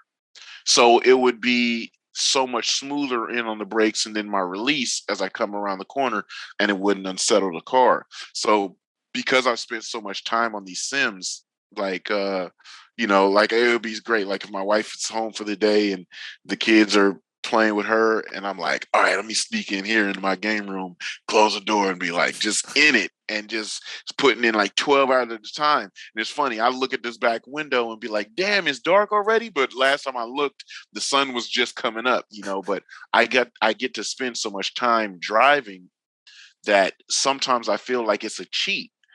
Um, because like the GMG GT4 guys was at Sonoma last week. VR Racing brought their sim rigs out, their mobile sim rigs, and the GMG guys are on the game. I asked them, what are your lap times here at Sonoma? They said 147s. One of the GMG guys got on there and was doing 147s. I was like, damn, that's cool. He's like, it's pretty tough to drive, but yeah, this is close to my realistic lap. I got on there and did a 140. So I'm like, is that real? You know what I mean? Because you yeah. kind of get to the point where it's like, am I game playing or am I sim racing? Because what my boy always says, he always, it's funny because we always do this shit. He does a lot of sim racing with me, and then we go do these track days. He's like, you're always ready to fucking risk it and throw yourself off a corner early in like I don't go off, but he's just like, you're always pushing it so hard in the beginning. So he's like, yeah, your level is going to be pretty high at the beginning, and then if you don't kill yourself throughout the day, yeah, you're going to set a pretty high lap time because you're always pushing it so hard. And I always be like, I don't see what the downfall is of that. But then again, I kind of do, because when it goes bad, it's, you know what I mean, it's gone Yeah. really bad. You know what I'm saying? I've been saying this lately, it's always great till it ain't, right? Yeah. But a lot of guys, they don't do that. They're not going to go in and just warm up their equipment and then start fucking blasting. Like we've been doing that on the bikes too, which That's is drift very guy risky. stuff. Yeah, You know? exactly. That's exactly That's exactly. That's the thing. We go in and be like, can I lay it down right now? Or how's the track conditions? Okay, it's slippery right now, but I filled everything. I did everything there. But yeah, that's the thing. So what Joe was saying to help refine my gripping, he's like, yo, you're very abrupt on the gas pedal. And I was, because of my sim racing, very timid on the brakes. I rode with Joe and his equipment, and I'm like, God damn, cuz it's hard on his equipment, right? mm, It's like on the gas, and he's running it. And then he's like super hard on the brakes, super abrupt on the turn and everything. And then I'm like, because I'm analytical, I'm like, he's throwing the car into it. It's not like he's purposely doing it, but he's doing it. He's throwing the car into an understeer that's a little bit past steering, but still has grip. So it's not full Mm, plowing understeer, but the front end is understeered a little bit, whereas it still has grip. And then he neutrals out the steering wheel and he's hammered on the gas. So when he hammered on the gas where the car would naturally over rotate at that point, he's in understeer, so the car just tracks regularly. And then he neutrals the mm, steering out and the car is going. But I don't do that. I go and I coast in on the brakes and things like that because I was doing that weird brake thing that got me comfortable with my braking methods on the sim, turning brake pressure down. So I wouldn't apply brakes like that. The day that I came and broke the records and did all the shit, I was driving right up to the very last moment I was comfortable with braking, hammer the brakes hard. The car held it good, ease roll out of it, and then roll into the throttle. And it was just the use of the brakes and then the use of the throttle. My turning was always the same. It was just how I was going into the corner and leaving the corner. Now it was way more poised and way better. So I mm. just feel like I get to get all my rough stuff out on the Sims. And then when I get on the real car, it's like, all right. And then what's really weird is I don't have fear of the shit because it's like I've put in so many man hours on these tracks, on these surfaces. When I go out there and like, yep, just a couple bumps here is different than that. All this G-force here. Like, dude, after a real solid day of driving, bro, my core is sore, my shoulders are sore, my hips are sore from even though I'm strapped in, you still kind of are holding Yeah, you're yourself. holding yourself. Yeah. Yeah, it's like, oh man, that's a great workout. It felt great. So yeah, I just think it's the sim thing is giving me an opportunity to not spend money. It's one of the rare cases I don't spend money doing car stuff. Yeah. And you know, and then I get to drive shit that like I would love to for somebody to trust me um when I go to events and be like, here, take this car out. You know, some of my friends have some really high dollar cars.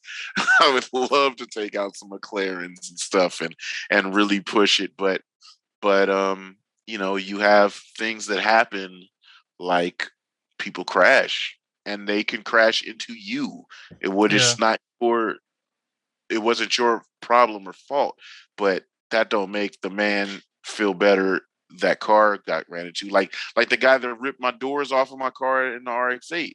When that crash happened, I was waiting. I was being patient to make the pass. I could have pressured him in the turn 10 at Laguna Seca. But the guy again looked in the rear view, saw me coming, and he tried to stab the throttle, spun the car this way, and I was like already I had committed to the pass. So I saw he was wide instead of being tighter in, and I was going to come around and wide and take him and be in position for turn 11, the hairpin. But the guy, he went wide and I saw him over rotate and I was right on his bumper and he rotated in this way and tank slapped right into the side of me and it ripped the doors off of my car. Shit like that, if that happens with me in somebody else's car, you Yeah. can't, you can't explain that feeling out of somebody. The Yeah. dude, then it'll just be like, okay, even if it wasn't your fault, if you hadn't been driving my car, that wouldn't have happened because I Yeah. may not drove that session. You know what I mean? So the sim gives me an opportunity to drive every chassis, every platform I want. And the realer it gets and the more realistic it is, the more the experience gets. Like my other homeboy that I work with, he works with a guy that has a Viper ACR, has a 600 LT, and he's a track day dude. And they were chilling last weekend, and he was showing him my videos, and the guy was like, "God damn, dude can drive." And he's like, "Yeah, man, I'm telling you, kid can drive." I'm not a kid because I'm an old man, but the dude can drive, right? He's like, "Dude can drive, man. He just likes." These cars that he likes, and it's like, yeah, I often think of like, yeah, maybe I should go get a Viper, maybe I should go get this or that, but it's like, but then that's committing me to gripping, and I'm not committed to gripping. I love drifting, dog. Like that's where I'm at with it. You know what I mean? And I Yeah. probably put enough money into into that RX-7 that I could have bought a Viper or a fucking Gallardo or something. But it's like, nah, can't do that cool shit in that. You know? Yeah. If everybody, yeah, I if being cool was easy, everybody would do it, you know? I know. Well, they try to. That's why they all try to come drift. But I like the all inclusiveness that drifting is. I like new blood, and that's part of why anytime people reach out and say, "Hey, do you want to come participate in judging this event or staffing this event?" I'm always like, "Yeah." So ADS, that's how I came through as judging for ADS. Guided pilot, that's how I'm an instructor there because I love. The fact, like, and why I volunteered for it's been 11 years at Sonoma, right? I've it's like LeBron James, right? He's working to keep the NBA great so when his son gets in it, he could play for like a year or two with him. I've been trying to preserve the scene in all these different places, running myself thin, but wherever I can help out, if that's going to help make it better, yeah, I'm down, right? And I want to do it all these events because by the time my son gets into it, it's like, all right, Mhm. so there you go. Now it's cool. Also You go for if you want to judge and you're listening to this, definitely consider Lex because I judged with him at the event that I blew up both the output shafts on my diff. Fuck. I was feeling good too, man. it. Dude, it I was was feeling going good. great. Uh but sitting with you, watching you catch things that I was missing on people's Mhm. runs immediately, you're like, line here was off, like your transition here was late. Like anytime people wanted to rush the stand and had a problem with calls, like you spelled it out for them. This is the mistake you made. Um, so yeah, I was You actually know really what was impressed because you know what's been I was really like cool? I'd be a great judge, and I'm sitting up there like I didn't fucking see that. Yeah, yeah, yeah. But I was like it happened, but I like didn't like note it, you know. Mhm. But you know what's been really cool with that because I had so much experience as a spotter. Ah, And interesting. Okay. and before that, right? I've watched so much. Like we've all watched so much drifting. We kind of know it left and right, but when we're watching it for entertainment, you don't bother paying attention to when dude's wheels went left, right, and he locked up this and he almost over rotated, but then he caught it. It's just I'm watching it to be entertained. But then when you're watching it critically, It's very and different. I have to watch it critically and every driver because when my guy says, "Yo, how does dude drive?"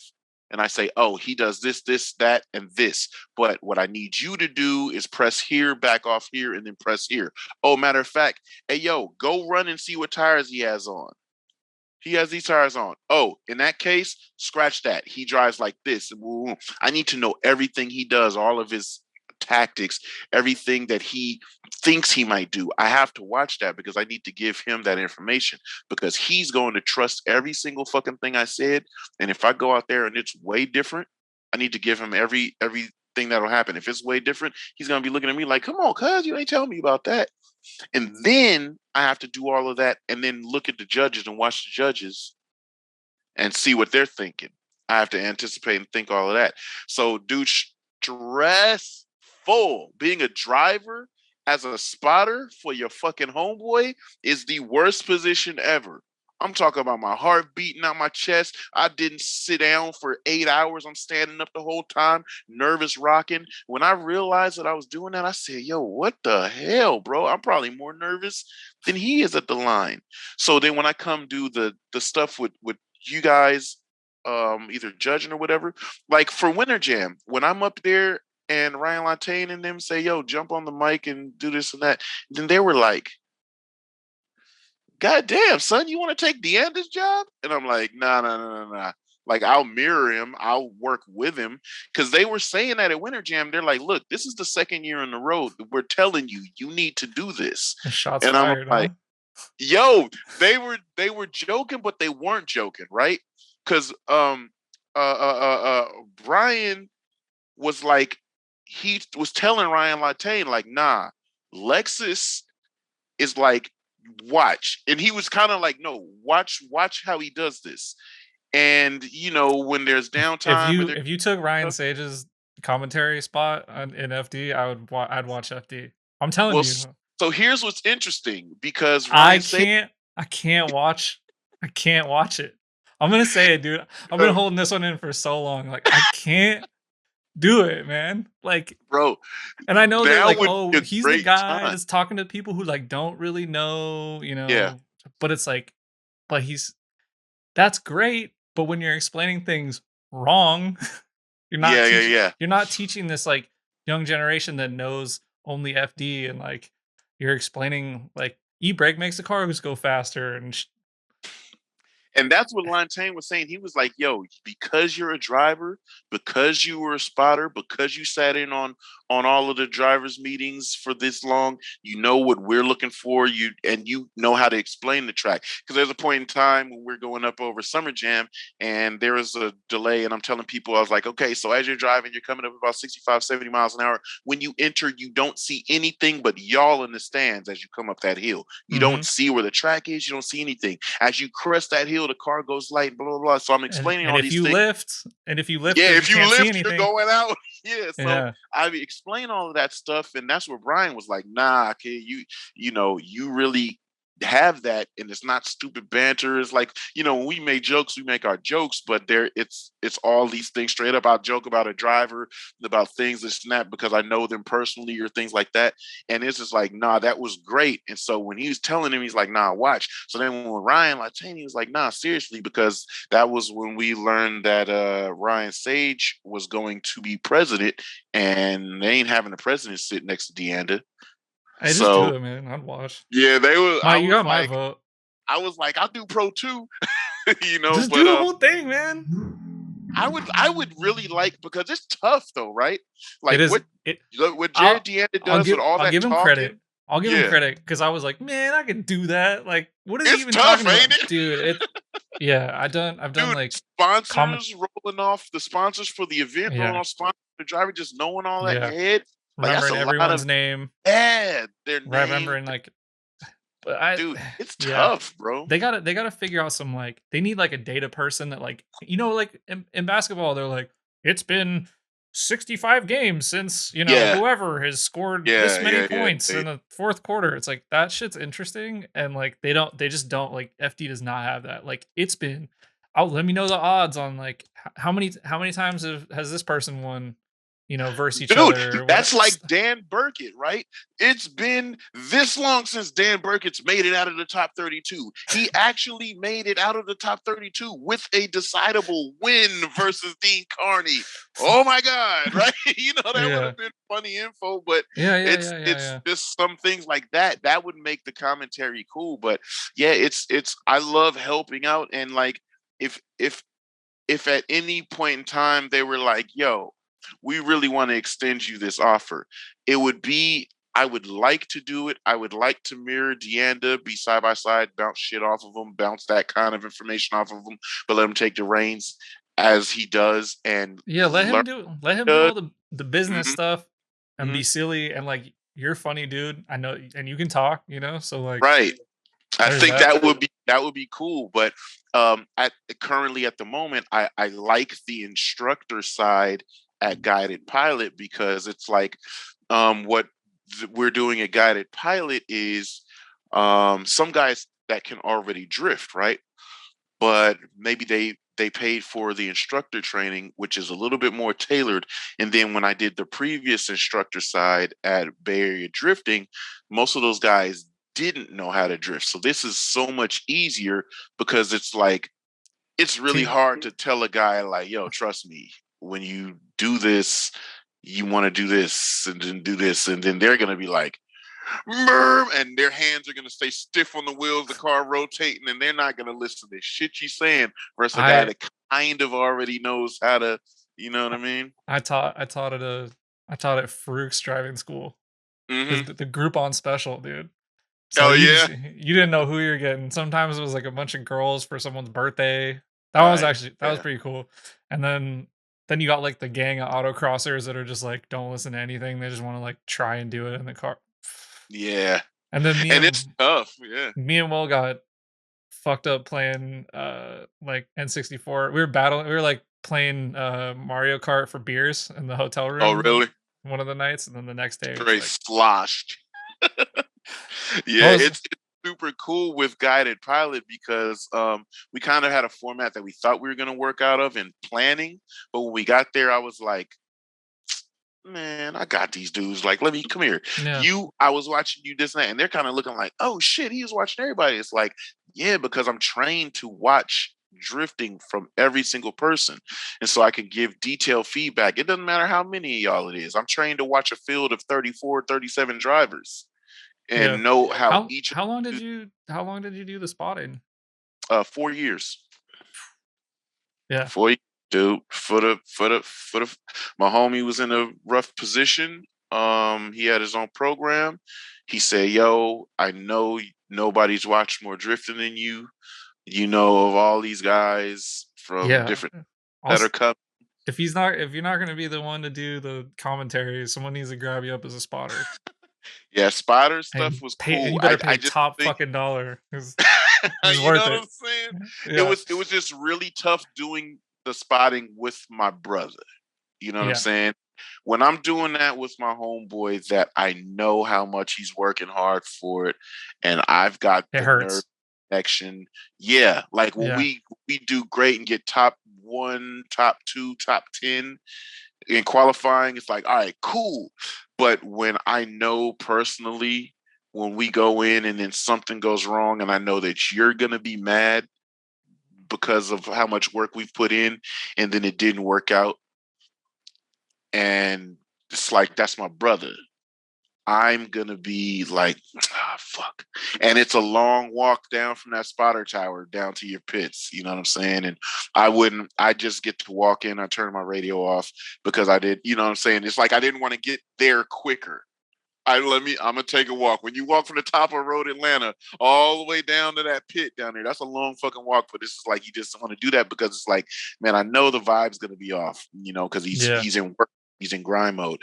If it's somebody that is just like all I have to do is spotting, that, you know, then cool, you know. But it was tough, bro. It was really fucking tough. And flights home, because I always had to get home to get back to work, you know. Flights home, up all night on the plane. I'm like, damn. I land, call my wife like 3 in the morning. I get about an hour of sleep and go straight to work. And it's like So the shit grind. hasn't changed since you were No, 19. no. Yeah. And that's what it was cool. Like the reason I stopped was when my daughter was born. And yeah, Justin was just like, bro, I feel hella bad because my daughter was born as soon as I landed from a flight to get to Canada for round 6. Wow, okay. And Justin felt hella bad that I was not able to be there for my daughter's birth. But it was just kind of like, yo, me and my wife took the risk because my daughter wasn't supposed to come at this time frame. And as soon as I landed and I saw that phone ring, I said, no fucking way. And then I answer, and my wife's like, yep, I'm headed into labor. I'm like, oh shit. So that's why I hit my son. I said, hey, yo, you're in charge. This is what I want. This is how it needs to be. I need you to make, I don't care who, your auntie, your granny, I don't care. What I said goes, and what I said goes through you. You make that word be like stamp of approval. You hold it down. He's like, I got you. I'm like, cool. And then at that point, I had to erase everything that was going on personally, and I'm here to do a job. And I Yeah. think Justin saw that and he felt hella bad about it. And so then that was when that stopped, because he was like, yo, I need you to be home with your family, dog. Like, I really want you to, you know, focus on that and everything. So I was like, shit, all right. But, you know, it was like at all times, even there's certain drivers that thought we had static, me and them, because at the moment we did. If you aren't vibing with my boy, you and I aren't vibing. You know what I'm saying? And I've when we I've I've out been in of that the, position a lot. I'll just say that. yeah, yeah. So then when we're out of that element, and it would be funny, like I'd see them at the airport and they'd be They'd be like, nervous. yeah. And then it's like, and then we happen to sit next to each other or something. And then they would break the ice and say something. And then I'm talkative and they're like, oh, yo, I thought you were mad. I'm like, bruh, the event's over with. Like Yeah. I'm in kill mode because I'm We're there in to do battle. a job. Yeah, Yeah. I'm doing a job for him. I don't give a shit about you. Really, you're another number and you're an opponent. Once that Yeah. was over with, Yeah. that's over. You know what I'm saying? Hey, I'm actually a fan of yours, but no, I'm not going to fan out because actually now we're peers. You know what I'm saying? And I'm a Yeah. driver too. That's what was so sick about the Apple Valley or the Grange event right after Irwindale. So everybody's been seeing me in the pits all season long, and Justin tell him, no, he drives. And then when they pull up and we out there ripping the shitties, and they were like, yo, no, he actually really drives. And Justin's like, yo, I'm telling you, he's a driver, bro. Like, that's why I got him spotting for me. And Yeah. then they People find it hard to believe, man. Like even like I don't know. You'd be like, oh yeah, I drift. They're like, oh, okay, like and they think you're just like out there yeah, doing donuts in a parking lot. I'm like yeah, you no, can't just be like, nah, man, I really do this, and they're like, okay, I know. Yeah, you could be like, no, believe me, dog. Like for real. Like, yeah, what's the one thing you hate? No, look at my Instagram, bro. Look. yeah, Now get your fucking Instagram out of here, But it was so cool for that because I was walking around with my Diddy Bop, boy. I was like, yeah, my car's on the trailer over here at Justin House. We about to leave from Irwindale and go over there. Everybody from the industry's about to come over there too. I'm about to put it down. Then I'm over here in a train with Justin, Forrest Wang, Ryan Literal, all these FD cars behind me. Me and my home, we in the mix, and they're like, yo, but it's a yeah, small pack, right? We can't do what they do, but they're like, no, but you can fucking drive. So that's where it yeah. was like, then things started to be very credible. So then when all the FD staff is looking, they're like, they go, Lex, what up? And it's like, oh, hey. And it's funny, like my son's like, yo, how do you? I'm like, yo, chill, Pops, you know what I'm saying? I'm all right out here. But it's just like, it feels Your good. kids never want to think their parents are cool, like until like some like really, I don't know, Yeah. like Somebody you gotta really fucking impress your kids. when I really impressed Jalen was when I hit up LZ and I'm like, yo, could you come to Winter Jam? Like that'd be really dope. And he was like, yo, I'll actually be in the area. This was like 2016 Winter Jam, I think. And he's like, yeah, I'll actually be in the area. I'll drop by. Do you know of any cars I could use or whatever? And I was like, I got a car, but I like never drive it. I can't say that it's going to be in the best condition. Battery's been dead, but it'll start. You can drive it until it breaks. And when he popped up, and I didn't tell my son he was going to be there, when he popped up, it came and he was hanging with us the whole time. My son's like, how the fuck you know Adam LZ, bro? It's You're just like, like, come yo, on.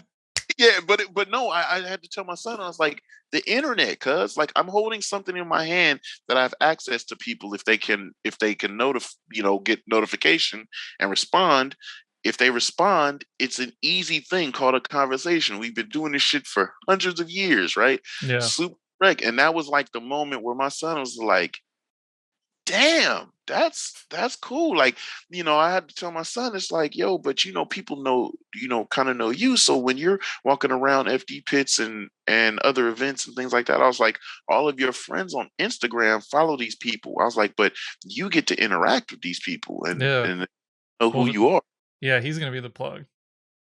I, I know that'll be cool, but then that's when I be telling them, watch yourselves because people might just want to get around if they ain't in the Yeah. mix, things like that. But Well, the I cool think part is no matter, he's like almost guaranteed to have a circle, and people you that really care, yeah. yeah, and I mean you've been around long enough to know like, okay, this person is in this because they hmm love it, and this person is hmm in it because they just want to be around it, or they want the notoriety, and like luckily he'll have that kind of eye. And how he He's gonna have to learn the hard way a couple times though, I'm sure. Yeah, he will. But see, he's pure to it because I asked him, I said, do you want to competitively drift? Like, or do we need to set? He's like, nah, I just want to skid. He was like, he's been around it to the point that he knows I'm in it just for the pure art of it, and he wants to do the same thing. Because when I was coming up into it, we only thought you could be successful with Formula D, Yeah. right? Now drifting has come to the point where it can be just lifestyle stuff. You can get to the point where you could be more successful doing lifestyle party stuff than doing Formula D. Yeah. And now that everything, because like, dude, we got Good Luck League, we've got all of these events and everything that go on. He can go anywhere. He can line up an itinerary and just go everywhere. Pacific Northwest, SoCal, Yeah. here. There's an He can go event every everywhere. weekend. Yeah, he can go everywhere. And I didn't have that at first. I only had Thunder Drift Yeah. until we started Sonoma Drift.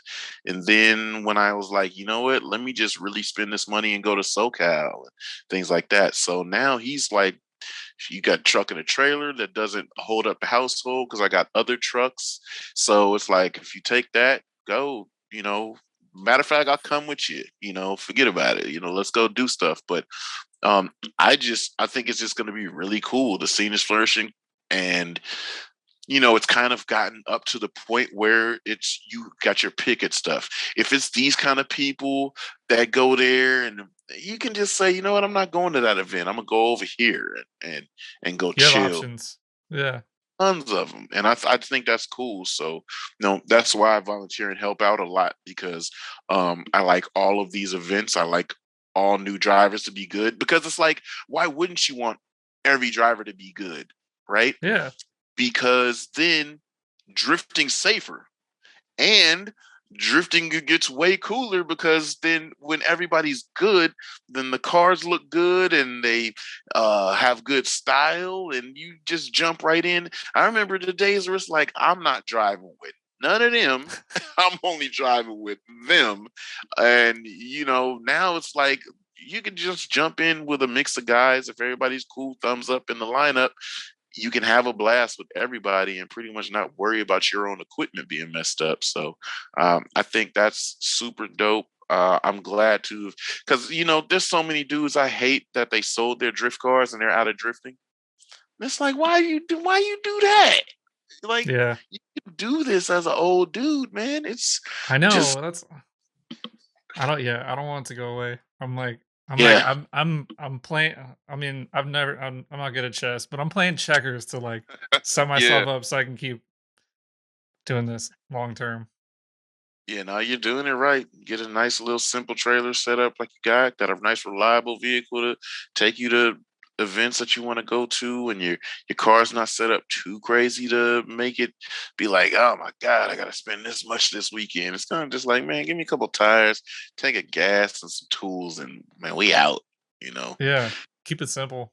hmm That's why I think the kart track thing that we've just endeavored into with that little 300, that R3, has been so cool, because I've always stayed on 600 motorcycles, 600cc, basically middleweight motorcycles. I never did the big leader bikes, and I've done a few track days on the bikes. But then when I got back into it, I didn't do any track days. I just hit all streets. And then I got this leader bike and I went to the racetrack and was like, God damn, I've never gone these speeds before. Like, yeah, I've messed around on the freeway and done like 170, 180, whatever. That's BS, honestly, because when you're on the track and you're leaning in a corner at 100, and then when you come out of the corner, you're doing 130 something, you're like, fuck. And then you go down the front straight and you're like 160 something. You're like, oh my God. And you're doing that dead into a turn and you're Yeah, on the brakes like, woo, I hope this sticks. And then you find out that it does. I was like, okay, I bit off a lot with these leader bikes. So I need something to train with, to really work myself out with, just my thought process and rushing into brake zones. And as I'm braking hard, laying off of the bike and then getting down. So we started doing that kart track shit because they allow under 400 cc's. And I've been using this bike as a trainer bike. Then I'm like, damn, that helped my riding a ton. And then it's just like, well, my son can get on, and they don't care about the age. And so he's out there having a blast on the bike, and I'm like, well, he's literally getting faster to the point where it's competitive for me when we're looking at lap times. So I have to keep pushing, because if I don't push, then he's going to equal me in lap time or pass me, because You're he's not having that. no, the pops can't have that. Yo. I got to always put it down. I got to be super dominant in his household, man. And if I can't, then I'm gonna be like, "Oh shit, you got that?" Cause I'm your crew chief now. You got it, you know. But I it's mean, been a great he's lucky strength. you're a good spotter. You, Yeah, I mean, I get to he. I tell him all the time. I was like, bro, because some of his little friends will be DMing me and be like, "Yo, I wish I could this and that, blah blah." And I have to show him sometimes. I'll be like, "Yo, you're taking me for granted, cause look." Because your little homies want to be out here in your position, right? They would kill to be in this position, dude. And I'm like, but I get to go out there and stand in the middle of whatever track we're at and give you the pointers. And we're out the street yeah. spot drifting, and I'm giving you these pointers, and I'm giving you very tailored, detailed instruction. And all you got to do is listen, and let's, work it out. And you're using my equipment. You ain't paying for nothing, you know? So, Sometimes when it comes easy, it's not as easy to see how difficult it is to get there. You know. right. And I try to tell him, like, yo, I'm telling you, when you start doing this on your own, you're gonna be like, damn, this was a lot Oh, easier. he's Pops gonna was learn. He's gonna yeah. learn So quick. like when he fell, he was out there because he was just when he fell on the bike, he was just out there pressing. He was faster than the guys that he was on the track with, but he started making it a game. He would now when I first got the bike, I didn't put tires on it. I did all these other mods, but I just rode on those slippery tires because for me it was good practice for the other bike. Because the other bike is so powerful, it'll spin tire coming out of the corners. So for him, he's not going fast enough. But what ended up happening is he's letting the gap grow, and then he close in on him in braking zone, and he wasn't too good on braking. And what I mean by that is everybody knows you just grab the brakes and slow down, but he grabbed it and then he let off and misjudged, and then he needed to slow Mm, down more and grabbed it again and tucked the front end. He scrubbed and tumbled on down, and the guy just turned out the way as the bike slid. And I was like, bro, you could have knocked him off the bike. We already broke up our bike. You could have hurt yourself. Like, come on, let's work on this braking. Easy fix, but we ain't fixing it right now. We'll fix it when we get home. And, he sat out for the rest of the day. And I'm like, and he's sitting there like, he's looking at everybody's bike and he wants to ride so bad. I say, you want to ride, huh? He's like, yeah. I said, don't fuck up no more. You know what I mean? It's like, don't mess up. Don't make these mistakes, bro. Because you extend your track time when you're doing great. When you screw up, you're down for the day if you can't fix it. So I think that was a great lesson. He got back out there. We got back out there with the dudes, and he was faster than them again. But he sat and took his time and went around and paid attention, because the last time when he fell, I said do 5 laps. He did 6 laps and fell on the 6th lap. If he had brought it in on the 5th lap, he would have been fine. This time I said do 4 laps, but he wasn't pressing like that. He was just sticking on dude's ass going all the way around, and he came in at 4. So that let me know that he still had it in his head. He was counting laps. well, So he was. it's good that he Mhm. like put the bike down and was able to go back out and be comfy again because Yeah, at a low that's speed. Because I told him, I was like, "You're gonna go down like that, right?" And like, yeah, glad you went down like that on the little bike instead of yeah. being on a real track day on my 600, and you're going 140 in a braking zone and slam the bike, and you don't know time when, like you do when you sliding across the ground. Them 5 to 15 seconds sliding across the ground, dog, that shit seemed like 74 hours. You're like, God damn, sky, ground, sky, ground, sky, ground. Shit's burning. You don't know what's burning, but it's burning. You can feel it, you can smell it because he's sliding across the ground. It's like, yo, I've done this before. I never had a scar on my body till I started falling off motorcycles. And so I'll just be telling them, I'm trying to prevent you from pain. You can learn it or you can not learn it. You could be terrible, because you can still be fast, but be terrible. You could be terrible and fast, or you could be good and fast. So it's just like, take it. So this shit is working out great. And it's like a little thing like that little tiny ass bike is is providing such a good time, and it's the same with the cars. Like the convertible, I've gotten so much good drive time out of that convertible, that it's like, man, they're so much worth the purchase. Um, I don't even, and they're low dollar, that's needed. Like the convertible stock, I just did the cage, suspension, some aero, and full exhaust. So it's like, yeah, let's go have some fun and rage. So it'll be a cool training car for him. Matter of fact, that's going to be his primary car for a while. Yeah, don't start him off with too much. Yeah, he probably wants to drive the. He probably wants to drive the You saw when I OG let him one. drive it. When I let him drive it at ADS, and He he had hit the the biggest throttle. smile on his face. He had the He hit the biggest smile on his throttle and face. flew to the back of the seat because he was he wasn't tall enough to get the. He had to sit up a little. But when that Yeah, torque came in, and he sent off the pedals. But yeah, he's like, oh man, he's like, that thing is fast. But he knows as fast as he's rode in it when I'm tandeming, and he's like, dang, this car is so fast. But it's so different than when you're in control of it and yeah, you're making it do what it does. So yeah, that's gonna be the thing. It's like, you know, eventually you're gonna get in that car, but it's like for right now, convertible's all you. And if you get really good at it, and I trust, because rotaries are different. If you drive them really hard, you could break them. If you drive them really soft, you could break them. You kind of got to drive them in the middle area. And if he gets good with that, then we can upgrade that one.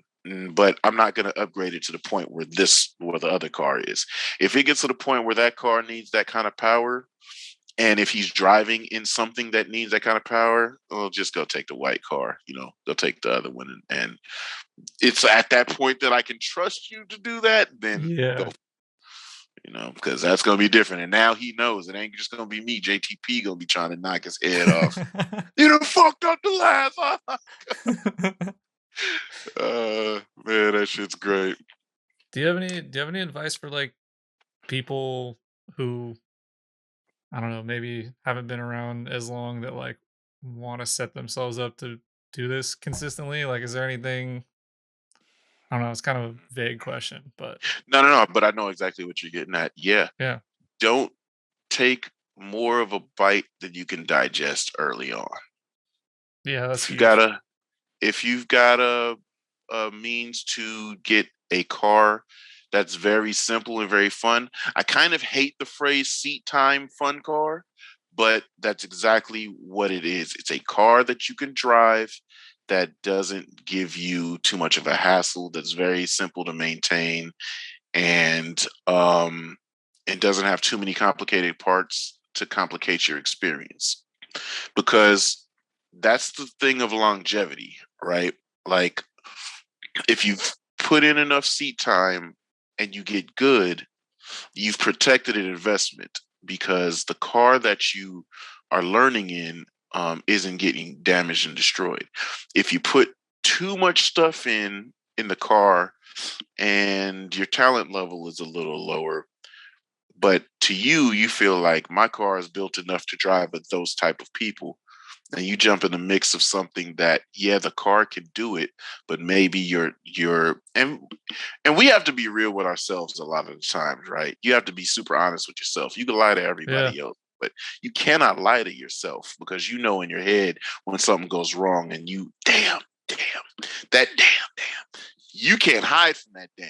You can everybody else you can hide from saying damn, but when you're real with yourself, and you don't just try to blast off and jump into the outer crust of the atmosphere with your build, you can build a talent that's good to the point where you know a 200 horsepower car can link just about any track. A 280 a Z can link everything. hmm, And then when it gets to the point where if you decide to go to a different level and improve performance, and whether that performance is with steering parts or power or cage and whatever else, just make your progression linear and planned.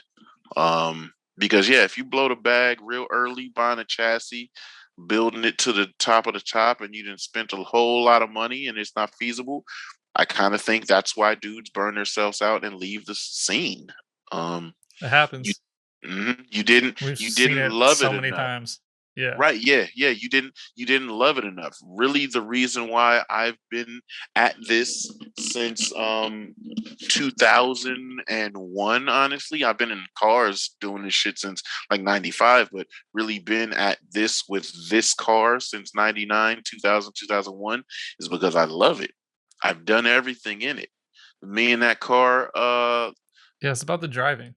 yeah, it's just that's really all it's about. It's really the experience that provides. I bought that car off of a dealership um lot for $5,500 cash back in 1999.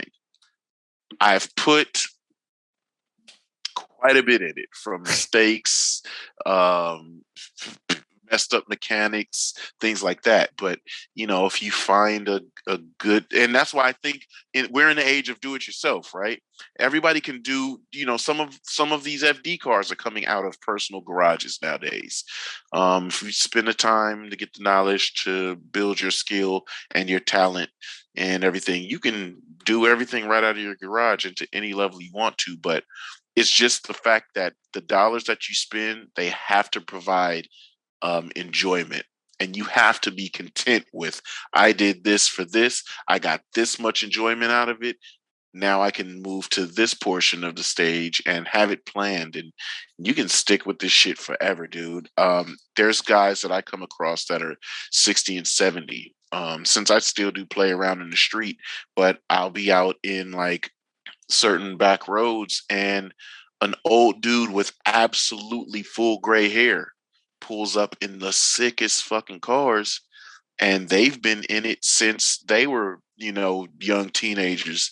And it's like, damn, I got something to look forward to. I'm the old dude in the scene, but this is the old dude in the scene. And how have you stayed with it? Oh yeah, I've just done this and that. And it's kind of the same thing that I find myself I've done. I made sure the family and all my particulars are okay, but shit, I got some extra. I'm doing this, and that's my getaway, dude. It's Yeah. super fun.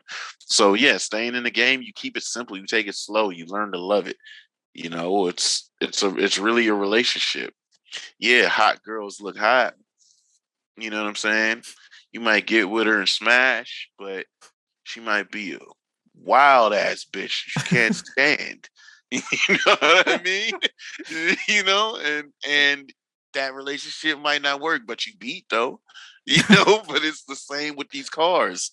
Yeah. If you It's really the are long into game. that one, yeah, it's the long game. If you're into that one and you love that one, even though shortcomings will be great once you get everything ironed out and you have a blast with it. So yeah, dude, it's the long game. The long and short of it is it's the long game. If you don't have any other particular habits to take money from you, um, Yeah. if you That's an yeah, important one. literally we Yeah. get obsessed, and I did it as a kid. Partying, going to the clubs all the time, buying hella clothes and shit. Dude, nowadays, bruh, I got a whole closet full of black t-shirts and Dickies. Literally a Yeah. ton of clothes. Cause it's like, you know what, bro? If I'm out and about, I can go to work in this. It's like Dr. Dre. You seen Dr. Dre's closet, Steve Jobs' closet, shit? A million of the same damn thing. It's Yeah, they don't have literally, to make a decision. I don't have to make a decision. And if One I less work on decision per a day. car, yeah, if I work on a car, I'm You're dressed for ready. it. Track day, I'm dressed for it. If I go to work, I'm dressed for it. My wife just has to deal with when we go out. I'm wearing Dickies and a hoodie. You know what I'm saying? But yeah, you just angle your life in a certain way, man. You can have a blast at your shit, dude. I've been having fun forever, bro. And like at the last Guided Pilot event, when I told the dude, "Oh man, we've been doing this since we first learned how to drift and this," and he said, "What you mean since the beginning? Since you first?" Well, how old are you? You can't be older than like 25. I'm like, cuz I'm 40, dog. I'm about to be 41, bro. He said, hell no, you don't look that old. I'm like, exactly, because I've been playing my whole fucking life, man. I'm not stressed about shit, man. So it's like, yo, you can play your whole fucking life, dude. Just line it up and make sure that nothing takes away from your stress relief in your play. And these cars you could be had, and they accumulate quickly, Mm-hmm. you know. Mm-hmm. You can be like, we've all been those kids where this is your daily, this is your drift car, Mm-hmm. this is your everything. But before you know it, you'll get a actual daily driver, Mm-hmm. and you'll spend the time in the garage. Like when Justin told me stop driving that car on the street because you want it to be perfect when you drive at an event. You ain't worried about did you hit a pothole and knock your alignment out a little bit. You ain't got to check on nothing. Set the car up over the weekend so that it's set, put it on a trailer, and then it's done. Like shit's always directed. So yeah, you can make your life really easy, and you can sustain this for a long time. Have all the experiences and the blast that you can. Old folks used to say travel the world and all that shit. Yeah. Well, now we kind of got the world in the palm of our hands, right? But with these cars, experience everything that you can. If the car can do everything before you make it strictly one thing, experience all the other stuff that you can, grip, back roads, drifting, autocross, all of it. And then if you decide, yeah, that shit ain't for me, but this is, streamline. Definitely. Yeah, you never would have known if you didn't try it all. Right. I never would have found drifting if I wasn't fucking overpowering my setup on a on a grip track. That's a cool one to end it on. Do you got anything else you want to put out there? Or Nope, good vibes. Everybody spread good fucking vibes. There's too much dumb shit going on in the world for you to be a dipshit. So don't be a dipshit. You know what I'm saying? yeah, don't Good be a dipshit. vibes. Yeah, Don't be a dipshit. Fuck your opinions because it don't fucking matter, right? Just be good people, man. Good vibes and have some fucking fun. See your homies, give them high fives. We could be places without masks again, man. Hug your folks. You know what I'm saying? You know how yeah, weird it was to see people and not see a smile? yeah, They smiling at you and you don't see a smile. For 2 years we did that. yeah. Now when you see your folks from a ways away and they smile, you see that smile and you know it's good vibes. Like that's a different kind of connection that we didn't know that we were missing, man. So fucking get out, man, high five and have some damn fun and be dope. Fuck That's yeah, it. fuck yeah. All right, bye everybody. Man, I appreciate you for having me on, man. Thank you. Yeah, you're OG. NorCal legend. We Man, had to do I'm one of the boys, yo. it. Yeah, we Yeah. definitely. I mean, yeah, you're definitely on the list for a long time. I'm glad we finally made it happen. So Hell yeah, and the vibe is good. And it's been hot as hell today. So being under the AC in here it's a good deal. So yeah, man, I appreciate it. all right, Lex. All right, bud.